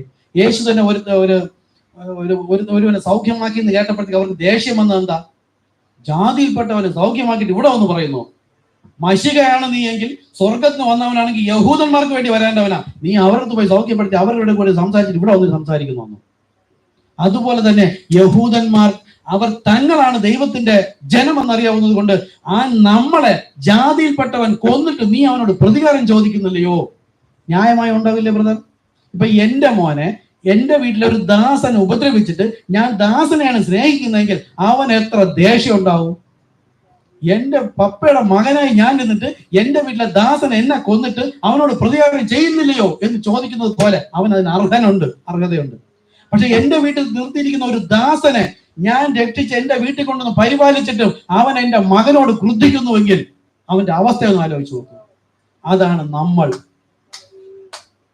അവൻ അഹങ്കരിക്കാം, നമ്മൾ കൃപയാൽ ഒരു ആത്മക്കണ്ണ് അടഞ്ഞുപോയ ജനമായ നമ്മെ വിളിച്ച് ദൈവം കൃപയാൽ നിർത്തിയിട്ടും എന്നോട് പറഞ്ഞു ഞാൻ മണവാട്ടിയാണ്, ഞാൻ രക്ഷിക്കപ്പെട്ടു, ഞാൻ സ്നാനപ്പെട്ടു, എന്നോട് പറഞ്ഞവനെ ദൈവം ശിക്ഷിക്കും. അവനെ കാണും, അവൻ എന്റെ മുമ്പിൽ കൂടെ പോകണം നോക്കിക്കോ, 2 ദിവസം കഴിയുമ്പോൾ അവൻ അനുഭവിക്കും എന്ന് പറയാൻ യോഗ്യതയില്ലാത്തവരാണ് നമ്മൾ. പറയരുത്. ഇതിന് മോഡലാണ് യേശു പറഞ്ഞത്. ഇങ്ങനെ ഉള്ളവർക്ക് വേണ്ടി യേശു എന്ന് പറഞ്ഞു, കർത്താവേ അവർ ചെയ്യുന്നത് എന്തെന്നറിയായികയാൽ അവരോട് ക്ഷമിക്കണമേ എന്ന് പറയുന്നവൻ മാത്രമാണ് ഇന്ന് ക്രിസ്തുവിന്റെ മണവാട്ടി. ഇല്ലാതെ ഉള്ളവർ അഹങ്കാരികളാണ്, തന്നിഷ്ടക്കാരും നിഷേധികളുമാണ്. അവർ സ്വർഗരാജ്യം അവകാശമാക്കുകയില്ല. കേട്ടുകൊള്ളുക. ഇവർ യഹൂദന്മാരാണ്, അത് അങ്ങനെ തന്നെ ആയിരിക്കണം. എന്തുകൊണ്ടെന്നാൽ ഇവരെ കാണുന്നത് 5-ാമത്തെ മുദ്രയിന്മേലാണ്. 4-ാമത്തെ മുദ്രയിൽ മണവാട്ടി പോയി കഴിഞ്ഞിരിക്കും. അതിനാൽ ഈ യഹൂദന്മാർ ക്രിസ്തുവിന്റെ ആത്മാവുള്ളവരല്ല. അന്ന് പിന്നീട് കൊടുക്കുകയാണ്. യേശു ക്രിസ്തു മശിഹ എന്ന് പോലും അവർ വിശ്വസിച്ചിരുന്നില്ല. എന്നാൽ ജാതികൾക്ക് വേണ്ടി ദൈവം അവരുടെ കണ്ണുകൾ കുരുടാക്കിയതിനാൽ യേശുവിന്റെ സ്നേഹം സ്വന്തം ജനത്തിന്റെ കണ്ണ് കുരുടാക്കി. അതാ ഞാൻ പറഞ്ഞത്, എന്റെ മോൻ എന്റെ വീട്ടിൽ അവകാശമായി നിൽക്കുമ്പോൾ ഞാൻ വേറൊരു വ്യക്തി എടുത്തോണ്ട് വരണമെങ്കിൽ അവനേക്കാൾ അധികമായി ഞാൻ ഇയാളെ സ്നേഹിച്ചാലേ കൊണ്ട് നിർത്താൻ പറ്റുള്ളൂ. അത് ഓർക്കാതെ, താൻ ആരാണെന്ന് അറിയാതെ ആ വ്യക്തി വന്നിട്ട് എന്നോട്, എന്റെ വീട്ടിൽ എന്റെ പുത്രനോട് ക്രുദ്ധിക്കുന്നുവെങ്കിൽ ആലോചിച്ച് നോക്കൂ. അവന് നിലവിളിക്കും. ഈ ദാസനായിട്ട് ഞാൻ എടുത്ത് വളർത്തിയവനെ ക്രുദ്ധിക്കാൻ പാടില്ല. അവൻ കൃപയാൽ അത്രേ രക്ഷിക്കപ്പെട്ടത്. ആ താഴ്മയുള്ളവനാണ് ദൈവസന്നിധിയിൽ. ഇവിടെ താഴ്ന്നവനെ മുകളിൽ പോകാവോ? യേശു ക്രിസ്തു ഒരു മണവാട്ടിക്ക് മാതൃകയായി ക്രൂശിലെ മരണത്തോളം തന്നെത്താൻ താഴ്ത്തി മണ്ണ് മാന്തി അവസാനം കുഴിച്ചിട്ടിട്ട് ഏറ്റവും ആഴത്തിൽ പോയ ആ കർത്താവിനെ എല്ലാറ്റിനും മേലായി ദൈവം ഉയർത്തിയെങ്കിൽ അതേ സിംഹാസനത്തിൽ ആ കർത്താവ് നമ്മെ ഇരുത്താൻ പോകുന്നത്. നാമും അതുപോലെ എളിമയിലും താഴ്മയിലും സുവിശേഷം നിമിത്തം താഴ്മ ധരിക്കാൻ മനസ്സുണ്ടെങ്കിൽ മാത്രമാണ് ഓരോ തവണയും അപമാനത്തിൽ നിന്ന് നാം തോറ്റുന്നു എന്ന് നമുക്ക് തോന്നിയാലും ക്രിസ്തുവിൽ നാം ജയം പ്രാപിക്കുന്നവരാണ്. അവരെ ക്രിസ്തുവിൽ പോവുകയുള്ളൂ. അല്പം കൂടെ വായിക്കാം, നോക്കുക. എങ്കിലും ദൈവവചനത്തോട് അവർ യഥാർത്ഥ വിശ്വസ്തരായിരിക്കുകയും, കണ്ടോ, അവർക്ക് കൊടുത്ത വചനത്തോടെ യഥാർത്ഥ വിശ്വസ്തരായിരിക്കുകയും അതിനുവേണ്ടി കൊല്ലപ്പെടുകയും ചെയ്തു എന്നതിന്റെ അടിസ്ഥാനത്തിൽ മാത്രമാണ് ദൈവം അവർക്ക് നിത്യജീവൻ കൊടുത്തത്. ഹിറ്റ്ലർ, സ്റ്റാൻലി, അത് 1-2 ലോകമഹായുദ്ധത്തിൽ മറ്റു പലരുടെയും കീഴിൽ അനേകർ യഹൂദന്മാർ കൊല്ലപ്പെട്ടു. ഇനിയും ചിലർ അങ്ങനെ കൊല്ലപ്പെടുവാനുണ്ട്. അതിനാലാണ് അവർക്ക് നിത്യജീവൻ നൽകേണ്ടത്. അതായത് ഇനി വരാൻ പോകുന്ന യുദ്ധത്തിലും അനേകം പേർ മരിക്കും. പിന്നെയോ 1,40,000 പേരും മരിച്ചു തന്നെ പോകുന്നവരാ. അപ്പൊ ഇനിയും അനേകം പേർ അവിടെ വരുവാനുണ്ട്. അതിനാൽ അവർക്കും നിത്യജീവൻ നൽകപ്പെടും. തങ്ങൾ യഹൂദന്മാരാണ്, ദൈവവചനമാകുന്ന ജനം എന്ന ഒരേ ഒരു കാരണത്താലാണ് ലക്ഷക്കണക്കിന് യഹൂദന്മാർ ഹിറ്റ്ലറുടെയും മുസോളിനിയുടെയും സ്റ്റാലിന്റെയും മറ്റു ഭരണത്തിന് കീഴിൽ കൊല്ലപ്പെട്ടിട്ടും അവർ യേശുക്രിസ്തുവിന്റെ അനുകാരി ആയിരുന്നില്ല. അവർ യേശുക്രിസ്തുവിനെ തള്ളിക്കളഞ്ഞവരാകുന്നു. എന്നിട്ടും ദൈവം അവർക്ക് നിത്യജീവൻ കൊടുത്തുവെങ്കിൽ അവർക്ക് വേണ്ടി നൽകപ്പെട്ട ദൈവത്തിന്റെ വചനത്തിൽ അവർ അതിന്റെ വെളിപ്പാടിൽ മുറുകെ പിടിച്ചിരുന്നു. നോക്കൂ, രണ്ടാമത്തെ പുനരുദ്ധിയില്ലാത്ത ബുദ്ധിയില്ലാത്ത മണവാട്ടി വരുന്നത്. നമ്മളോ അതെ, ബുദ്ധിയില്ലാത്ത മണവാട്ടി ആകരുത്. രണ്ടാമത്തെ ഇതില് ഒന്നാമത്തെ പോകണമെങ്കിൽ ബുദ്ധിയുള്ള മണവാട്ടിയാകണം. നാം അവരെ പോലെ വെല്ലുവിളിക്കുന്നവരാകരുത്. എന്നെ ദൈവം പറയുന്നുണ്ട്. നമ്മൾ ഉൾപ്പെടെ, ഞാൻ ഉൾപ്പെടെ, നമ്മൾ എല്ലാവരും എന്തെങ്കിലും പറഞ്ഞ് പെട്ടെന്ന് നമ്മുടെ ഉള്ളിൽ വരണാണ്. ദൈവം വിളിച്ച് വേർതിരിച്ച നമ്മളോട് ക്രുദ്ധിച്ച അവന്റെ അവസ്ഥ നമ്മൾ ആരും ചിന്തിക്കാറുണ്ട്. അങ്ങനെ പോലും ചിന്തിക്കരുതെന്നാണ് കാര്യം. ഇന്നലെ നമ്മൾ ട്രാക്ക് കൊടുക്കുമ്പോൾ ഈ കാര്യങ്ങളെല്ലാം കാറി വെച്ച് സംസാരിച്ചു. അവർ ചെയ്യുന്നത് എന്തെന്ന് അറിയുന്നില്ല. ഈ ബ്രദർ പറഞ്ഞ എല്ലാവരും വെറുതെ ആൾക്കാർ ശത്രുവാവണം സ്ഥാനപ്പെട്ട ശേഷം. ബന്ധുക്കളും വീട്ടുകാരും മക്കളും മരുമക്കളും എല്ലാവരും എന്താ, നമ്മുടെ ഉള്ളിൽ വന്ന ആത്മാവിനെ അവരുടെ ഉള്ളിലെ ആത്മാവ് തിരിച്ചറിയാണ്. നമ്മളെ അങ്ങനെയാണല്ലേ വിശ്വാസം ഇല്ലേ സിസ്റ്റർ? നമ്മൾ ഈ വിശ്വാസ സാധനം സ്വീകരിച്ചപ്പോൾ നമ്മുടെ കൂടെ എല്ലാവരും വെറുതില്ലേ ബ്രദർ? സക്കായി ബ്രദർ, നമ്മുടെ കൂടെ പണ്ട് എല്ലാവരും സുഹൃത്തുക്കളായിരുന്നു. വേണ്ടപ്പെട്ടവരും ബന്ധുക്കളും എല്ലാവരും മക്കളും അല്ലെങ്കിൽ സുഹൃത്തുക്കളും എല്ലാ സുഹൃത്തുക്കളും. ഈ സ്നാനം ഒന്ന് ചേർന്ന് എന്ന് പറഞ്ഞുകൊണ്ട് സ്വന്തമായവരെല്ലാം വെറുക്കപ്പെടണമെങ്കിൽ നോക്കൂ, നമ്മുടെ ഉള്ളിൽ വന്ന ആത്മാവ് വ്യത്യസ്തമെന്ന് അവർക്ക് ബോധ്യമാകുന്നു. അവരുടെ ഉള്ളിലിരിക്കുന്ന ആത്മാവ് ദുരാത്മാവാണ്. ആ വ്യക്തി അറിയുന്നില്ല എന്ന ബോധം യേശുവിന് ഉള്ളതുപോലെ നമുക്കുണ്ടായിരുന്നാലേ അവർക്ക് വേണ്ടി പ്രാർത്ഥിക്കുള്ളൂ. എന്തുകൊണ്ട്? ആ ആത്മാവ് ന്യായവിധിയിൽ നഷ്ടപ്പെട്ടു പോകാതിരിക്കാന്, രക്ഷയിലേക്ക് വരാനായിട്ടുള്ള ഒരു ജീവിതം കൂടെ ആകണം. എന്നെ എല്ലാവരും ഭരിക്കുന്നു എന്ന് പറഞ്ഞാൽ അതിന്റെ ഏറ്റവും ടോപ്പ് വരെ ഞാൻ പറഞ്ഞ് അനാവശ്യവും പറഞ്ഞ് ഇനി ഉണ്ടാന്ന് ചോദിച്ച് നിൽക്കുന്നവൻ ദൈവ മക്കളൊന്നുമല്ല എന്ന് ബൈബിൾ പറയുന്നു. കൃപയാൽ രക്ഷിക്കപ്പെട്ട നാം എങ്ങനെ അത് പറയുന്ന? യഹൂദൻ പറഞ്ഞെങ്കിൽ അവനക്കതായ കാരണമുണ്ട്. അടിമ പോലെ കിടന്ന മൃഗത്തെ എടുത്തിട്ടാണ് കർത്താവ് ശുദ്ധീകരിച്ച് നിർത്തിയിട്ട് ഞാൻ വിശുദ്ധനാണെന്ന രീതിയിൽ എന്റെ ഈ നാമനിമിത്തവും സ്നാനനിമിത്തവും ആര് പഴിച്ചാലും ഞാൻ അവരെ മുകളിലാണ് പോയി നിൽക്കുള്ളൂ എന്ന് പറഞ്ഞാൽ ഈ ദൈവാത്മാവുള്ളതിന്റെ ലക്ഷണം അല്ലെന്ന ഇതുവരെ പറഞ്ഞു വന്നത്. എഴുന്നേൽക്കാം. അതുകൊണ്ട് നിങ്ങൾക്ക് വേണ്ടി വിടുന്നു. ഇപ്പൊ ആർക്കെങ്കിലും എന്നോട് വിഷമം തോന്നുമെങ്കിൽ ഞാനല്ല, ഇതിനകത്ത് പറയണം. ഇനി തുടർന്നുള്ളത് പറയുന്നുണ്ട്. മണവാട്ടി എങ്ങനെ ആയിരിക്കണം, മണവാട്ടിയുടെ ലക്ഷണങ്ങൾ എഴുതുന്നത്, മണവാട്ടിയുടെ ലക്ഷണങ്ങൾ എങ്ങനെ ആയിരിക്കണം എന്നൊക്കെ തുടർന്ന് ഇപ്പൊ ടൈമില്ല. ഓക്കെ, ഇത് നിങ്ങൾ ഇത്രയും ഭാഗം യൂട്യൂബിൽ കിടപ്പുണ്ട്. താല്പര്യമുള്ളവർ ചോദിക്കുക, ലിങ്ക് അയച്ചു തരാം. വീണ്ടും വീണ്ടും കാണുക. ഇത് കാണുന്നിടത്തോളം കർത്താവിനോട് പ്രാർത്ഥിക്കുക. ആ എളിമയിലും താഴ്മയിലും ഇരിക്കാൻ കഴിയുന്നില്ല എന്ന് തന്നെ പറയണം. പൗലോസ് പറഞ്ഞു, കർത്താവെ ഞാൻ പാപികളിൽ ഒന്നാമൻ, യോഗ്യതയില്ല. അല്ല, ഞാൻ മണവാട്ടിയാണ്, സ്ഥാനപ്പെട്ട് പരിശുദ്ധാത്മാവുണ്ട്, എനിക്ക് ഞാൻ അങ്ങനെ പ്രാർത്ഥിക്കണ്ട എന്നല്ല. എങ്കിൽ ഞാൻ വലിയവനാണ് ഈ ലോകത്തിൽ, എന്നെ തന്നെ ഉയർത്തുന്നു. തന്നെത്താൻ താഴ്ത്തുന്നവനെല്ലാം ഉയർത്തപ്പെടുന്ന അത് വാക്കുകൊണ്ട് വരുന്നതല്ല, ഹൃദയത്തിനകത്ത് കണ്ണടച്ചേക്കാം. അത് വാക്കുകൾ കൊണ്ട് മറ്റുള്ളവർ കേൾക്കാൻ വേണ്ടിയിട്ടാകരുത്. എന്റെ ഹൃദയം കർത്താവ് കാണുന്നു. എന്റെ ശരീരമോ എന്റെ ഫേസോ മറ്റല്ല കാണിക്കേണ്ടത്, ഹൃദയം. വാടിയ മുഖത്തോടുകൂടി അഭിനയിച്ചാലും പ്രതിഫലം കിട്ടിപ്പോയി എന്നാ. അതുകൊണ്ട് എളിമയിലും താഴ്മയിലും തല കുമ്പിടുക എന്നോ അല്ലെങ്കിൽ കൈ ഉയർത്തണമെന്നോ തോന്നുന്നുവെങ്കിൽ നിങ്ങൾക്ക് അത് ചെയ്യാം. കാര്യം കർത്താവിന്റെ മുമ്പിൽ ഐ സറണ്ടർ ആൾ. ഇന്ന് കേട്ട വചനപ്രകാരം എനിക്ക് ജീവിക്കാൻ ഇതുവരെ കഴിഞ്ഞിട്ടില്ല കർത്താവേ എന്ന് ആർക്കെങ്കിലും തോന്നുന്നുവെങ്കിൽ കരങ്ങൾ ഉയർത്തി കർത്താവിനോട് പറയാം, കർത്താവേ, പലപ്പോഴും വചനം വായിക്കുകയും കേൾക്കുകയും പഠിക്കുകയും ധ്യാനിക്കുകയും മണവാട്ടിയാണെന്ന് പറഞ്ഞിട്ടും മണവാട്ടിയുടെ ലക്ഷണമാണ് എളിമയും താഴ്മയും. പഴി ദൂഷി നിന്ന പരിഹാസം, അപമാനം, പേർ വിടക്കുന്ന എണ്ണും എന്ന് പറഞ്ഞിട്ട് അതിൽ ഒന്നുപോലും കേൾക്കാൻ പോലും എനിക്ക് മനസ്സില്ലാത്ത തരത്തിൽ ഞാൻ രാജാവെന്ന തരത്തിലാണ് ഞാൻ എന്നെ കണ്ടിരിക്കുന്നുവെങ്കിൽ തന്നെത്താൻ ഉയർത്തുന്നവനെല്ലാം താഴ്ത്തപ്പെടും. കാരണമുള്ള കർത്താവേ, സ്വർഗത്തിലെ വലിയവൻ അത്യുന്നതനായ സർവശക്തൻ ഇവിടെ വന്നിട്ട് സാധാരണ മനുഷ്യർക്കും പാപികൾക്കും അതിനും താഴ്മയോടുകൂടെ ജീവിച്ചിട്ട് ഏറ്റവും ഉയരത്തിൽ പോയിരിക്കുന്നുവെങ്കിൽ ഒരു മാതൃക വെച്ചേച്ച് പോയിരിക്കുന്നത്. അപ്രകാരം നമുക്ക് ജീവിക്കാൻ പലപ്പോഴും കഴിയുന്നില്ല കർത്താവെ. കുടുംബപരമായി കിട്ടിയ ആ മുൻകോപത്തിന്റെ ജീനുകളെ യേശുക്രിസ്തു നാമത്തിൽ ശാസിക്കുന്നു. ആ മുൻകോപത്തിന്റെ ആത്മാവിനെ യേശുക്രിസ്തു നാമത്തിൽ പൂർണ്ണമായി നമുക്ക് തന്നെ നിർവീര്യമാക്കാം. പിതാവിന്റെ ഇഷ്ടം ചെയ്യാൻ നിൽക്കണം. നമുക്ക് നമ്മുടെ ശരീരത്തെ, ഈ ജീവനെ വിട്ടുകൊടുത്താൽ ദൈവം പ്രവർത്തിക്കും. ദൈവം കർത്താവിന്റെ ഭുജം താങ്ങിക്കൊള്ളും. പക്ഷെ സൗഖ്യമാകുവാൻ നിനക്ക് മനസ്സുണ്ടോ എന്നാ കർത്താവ് ചോദിക്കുന്നത്. എന്റെ മക്കള്, ഭാര്യ, ഭർത്താവ്, സഹോദരങ്ങൾ, മാമൻ, മച്ചമ്മയോ, കൊച്ചിനോ അല്ലെങ്കിൽ സഹോദരങ്ങളെ, എന്റെ ഇളയതോ ആരെന്തു പറഞ്ഞാലും ഞാൻ വലുത് എന്ന് തോന്നുന്നുവെങ്കിൽ ഞാൻ അവിടെ താഴുവാനുള്ള വ്യക്തി എന്ന ഭാഗം മറന്നുപോയ വ്യക്തിയാണ്, വീണുപോയ വ്യക്തിയാണെന്നുള്ള ബോധം തത്സമയത്തെ സഹായത്തിന് ഞങ്ങൾക്ക് നൽകണമേ എന്ന് പ്രാർത്ഥിക്കുന്നു. മൗനമായി ഇരിക്കുന്നതോറും അപവാദം ഉണ്ടാവും. അപ്പോഴൊക്കെയും ദൈവസന്നിധിയിൽ ടിക്ക് മാർക്ക്, ജയം ജയം ജയം ജയം എന്നുള്ള മാർക്ക് വീഴ്ന്നുകൊണ്ടിരിക്കുമ്പോൾ മറ്റുള്ളവർ ലോകപ്രകാരം ജയിക്കുന്നുവെന്ന് ലോകത്തിന് തോന്നിയാലും ഞാൻ ഇവരുടെ മുമ്പിലല്ല, ദൈവത്തിന്റെ മുമ്പിൽ ജയം പ്രാപിച്ചു കൊണ്ടിരിക്കുന്നു. ജയിക്കുന്നവനെ ഞാനും ജയിച്ച എന്റെ പിതാവിനോടുകൂടെ അവന്റെ സിംഹാസനത്തിൽ ഇരുന്നത് പോലെ ജയിക്കുന്നവനെ ഞാൻ എന്നോടൊപ്പം, അതായത് ആ സിംഹാസനത്തിൽ ഇരുന്ന ഞാൻ തന്നെ ഇവിടെ വന്നപ്പോൾ പുത്രനായിരുന്നു എന്നോടുകൂടെ എന്ന് പറഞ്ഞാൽ സിംഹാസനം ഒന്നും സിംഹാസനത്തിൽ ഒരുവനും. ആ സിംഹാസനത്തിൽ പോകാൻ ആഗ്രഹിക്കുന്ന ഏതൊരു വ്യക്തിയും സ്നാനപ്പെടണമെന്ന് പറഞ്ഞു കൊടുക്കുന്നതിന് മുമ്പ് ഇപ്പോൾ എനിക്ക് തോന്നുന്നു, എളിമ ധരിക്കാൻ മനസ്സുണ്ടെങ്കിൽ മാത്രം നീ സ്നാനപ്പെടുക.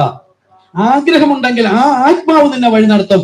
ആ എളിമയിലും താഴ്മയിലും വിനയത്തിലും പോകുന്നുവെങ്കിലേ ക്രിസ്തു ഉള്ളൂ, എങ്കിലേ കർത്താവിന്റെ സന്നിധിയിൽ പോവുകയുള്ളൂ. ഇല്ലെങ്കിൽ പോവുകയില്ല എന്നും കൂടെ പഠിപ്പിക്കേണ്ടതിന്റെ ആവശ്യകതയാണ് നമുക്കിത് മനസ്സിലായത്. ആ കാൽവരി ക്രൂശിലെ യാഗം എന്നെ ഭാരപ്പെടുത്തണം. ദൈവ സ്നേഹത്താൽ, ദൈവ ഭയത്താൽ, ദൈവ ഇഷ്ടത്താൽ എന്നെ താഴ്മപ്പെടുത്തുന്നുവെങ്കിൽ മാത്രമേ ആ ജീവൻ എന്നെ താഴ്ത്തി താഴ്ത്തി താഴ്ത്തി കൊണ്ടുപോയിട്ട് എല്ലാ നാമത്തിനും മേലായ നാമം നൽകിയതുപോലെ ജയിക്കുന്നവന് ആരും അറിയാത്ത ഒരു നാമം നൽകും.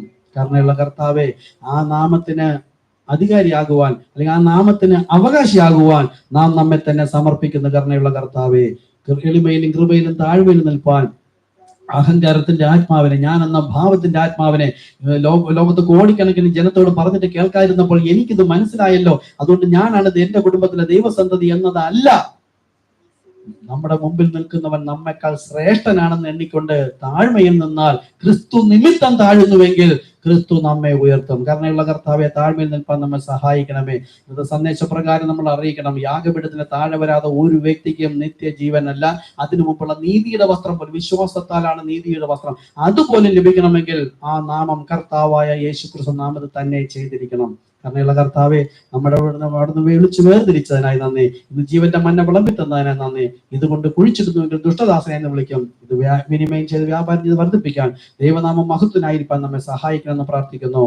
യേശു ക്രിസ്തുവിൻ നാമത്തിൽ തന്നെ. ആമേൻ, ആമേൻ.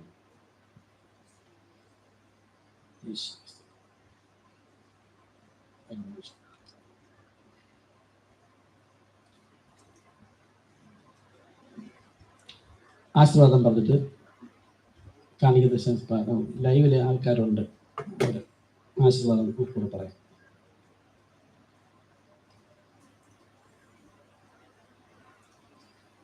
കാണിക്കുന്ന ദശാംശം പ്രാർത്ഥിക്കും. കരങ്ങൾ നീട്ടാം. നമ്മൾ കർത്താവിന്റെ നാമത്തിൽ നൽകിയത് നമ്മൾ തന്നെ അത് അനുഗ്രഹിച്ച് പ്രാർത്ഥിക്കും. കാരണമുള്ള കർത്താവെ, നാം ക്രിസ്തുവിലും ക്രിസ്തു നമ്മിലുമായിരിക്കുന്നതിനാൽ ക്രിസ്തുവിൽ നിന്ന് നമുക്ക് ലഭിച്ചതിന്റെ ഒരു ഭാഗം ദശാംശമായി കാണിക്കായി തിരുസന്നിധിയിൽ അർപ്പിച്ചിരിക്കുന്നു. ദശാംശം എന്ന് പറഞ്ഞാൽ ഓഹരി ആകുന്നു. ഓഹരി എന്ന് വെച്ചാൽ എനിക്കുള്ളതെല്ലാം. അപ്പോൾ ഞാൻ തന്നെ ക്രിസ്തുവിന്റെ വകയെങ്കിൽ എനിക്കുള്ളത് ക്രിസ്തുവിനുള്ളതാണ്. അതിന്റെ ഒരു ഭാഗം കർത്താവെ സന്തോഷത്തോടെ, ദുഃഖത്തോടുകൂടെ അരുത്, വിഷമത്തോടുകൂടെ അരുത്, കർത്താവെ അങ്ങയുടെ സന്നിധിയിൽ അർപ്പിച്ചിരിക്കുന്നു. പുഴുവും തുരുമ്പും കെടുക്കാതെയും കള്ളന്മാർ തുറന്നു മോഷ്ടിക്കാത്തതുമായ സ്വർഗത്തിലെ നിക്ഷേപമായി സ്വീകരിച്ചുകൊണ്ട് കർത്താവ് യേശുവെ ആകാശത്തിന്റെ കിളിവാതിലുകളെ തുറന്ന് സന്തോഷ സമൃദ്ധി പോരായി ഒരുപോലും ആത്മീകമായും ഭൗതികമായുള്ള ജീവിതത്തിൽ വിളമ്പിക്കൊടുക്കുന്ന മഹാകൃപയ്ക്കായി നന്ദിയോടെ സ്തുതിക്കുന്നു. യേശു ക്രിസ്തു നാമത്തിൽ തന്നെ. ആമേൻ, ആമേൻ. ആശീർവാദം. കർത്താവായ യേശു ക്രിസ്തുവിന്റെ കൃപയും സമാധാനവും സന്തോഷവും സ്നേഹവും കൂട്ടായ്മയും കർത്താവിന്റെ വരവ് വരെയും നമ്മൾ എല്ലാവരോടും എല്ലായ്പ്പോഴും ഉണ്ടായിരിക്കുമാറാകട്ടെ. ആമേൻ, ആമേൻ. Hallelujah, hallelujah. കർത്താവായ യേശുവേ വേഗം വരണമേ. ആമേൻ. ഈ കൂട്ടായ്മ പിരിച്ചുവിട്ടിരിക്കുന്നു. Thank you Jesus. സ്നേഹ ചുംബനം കൊടുത്ത് പിരിയാം.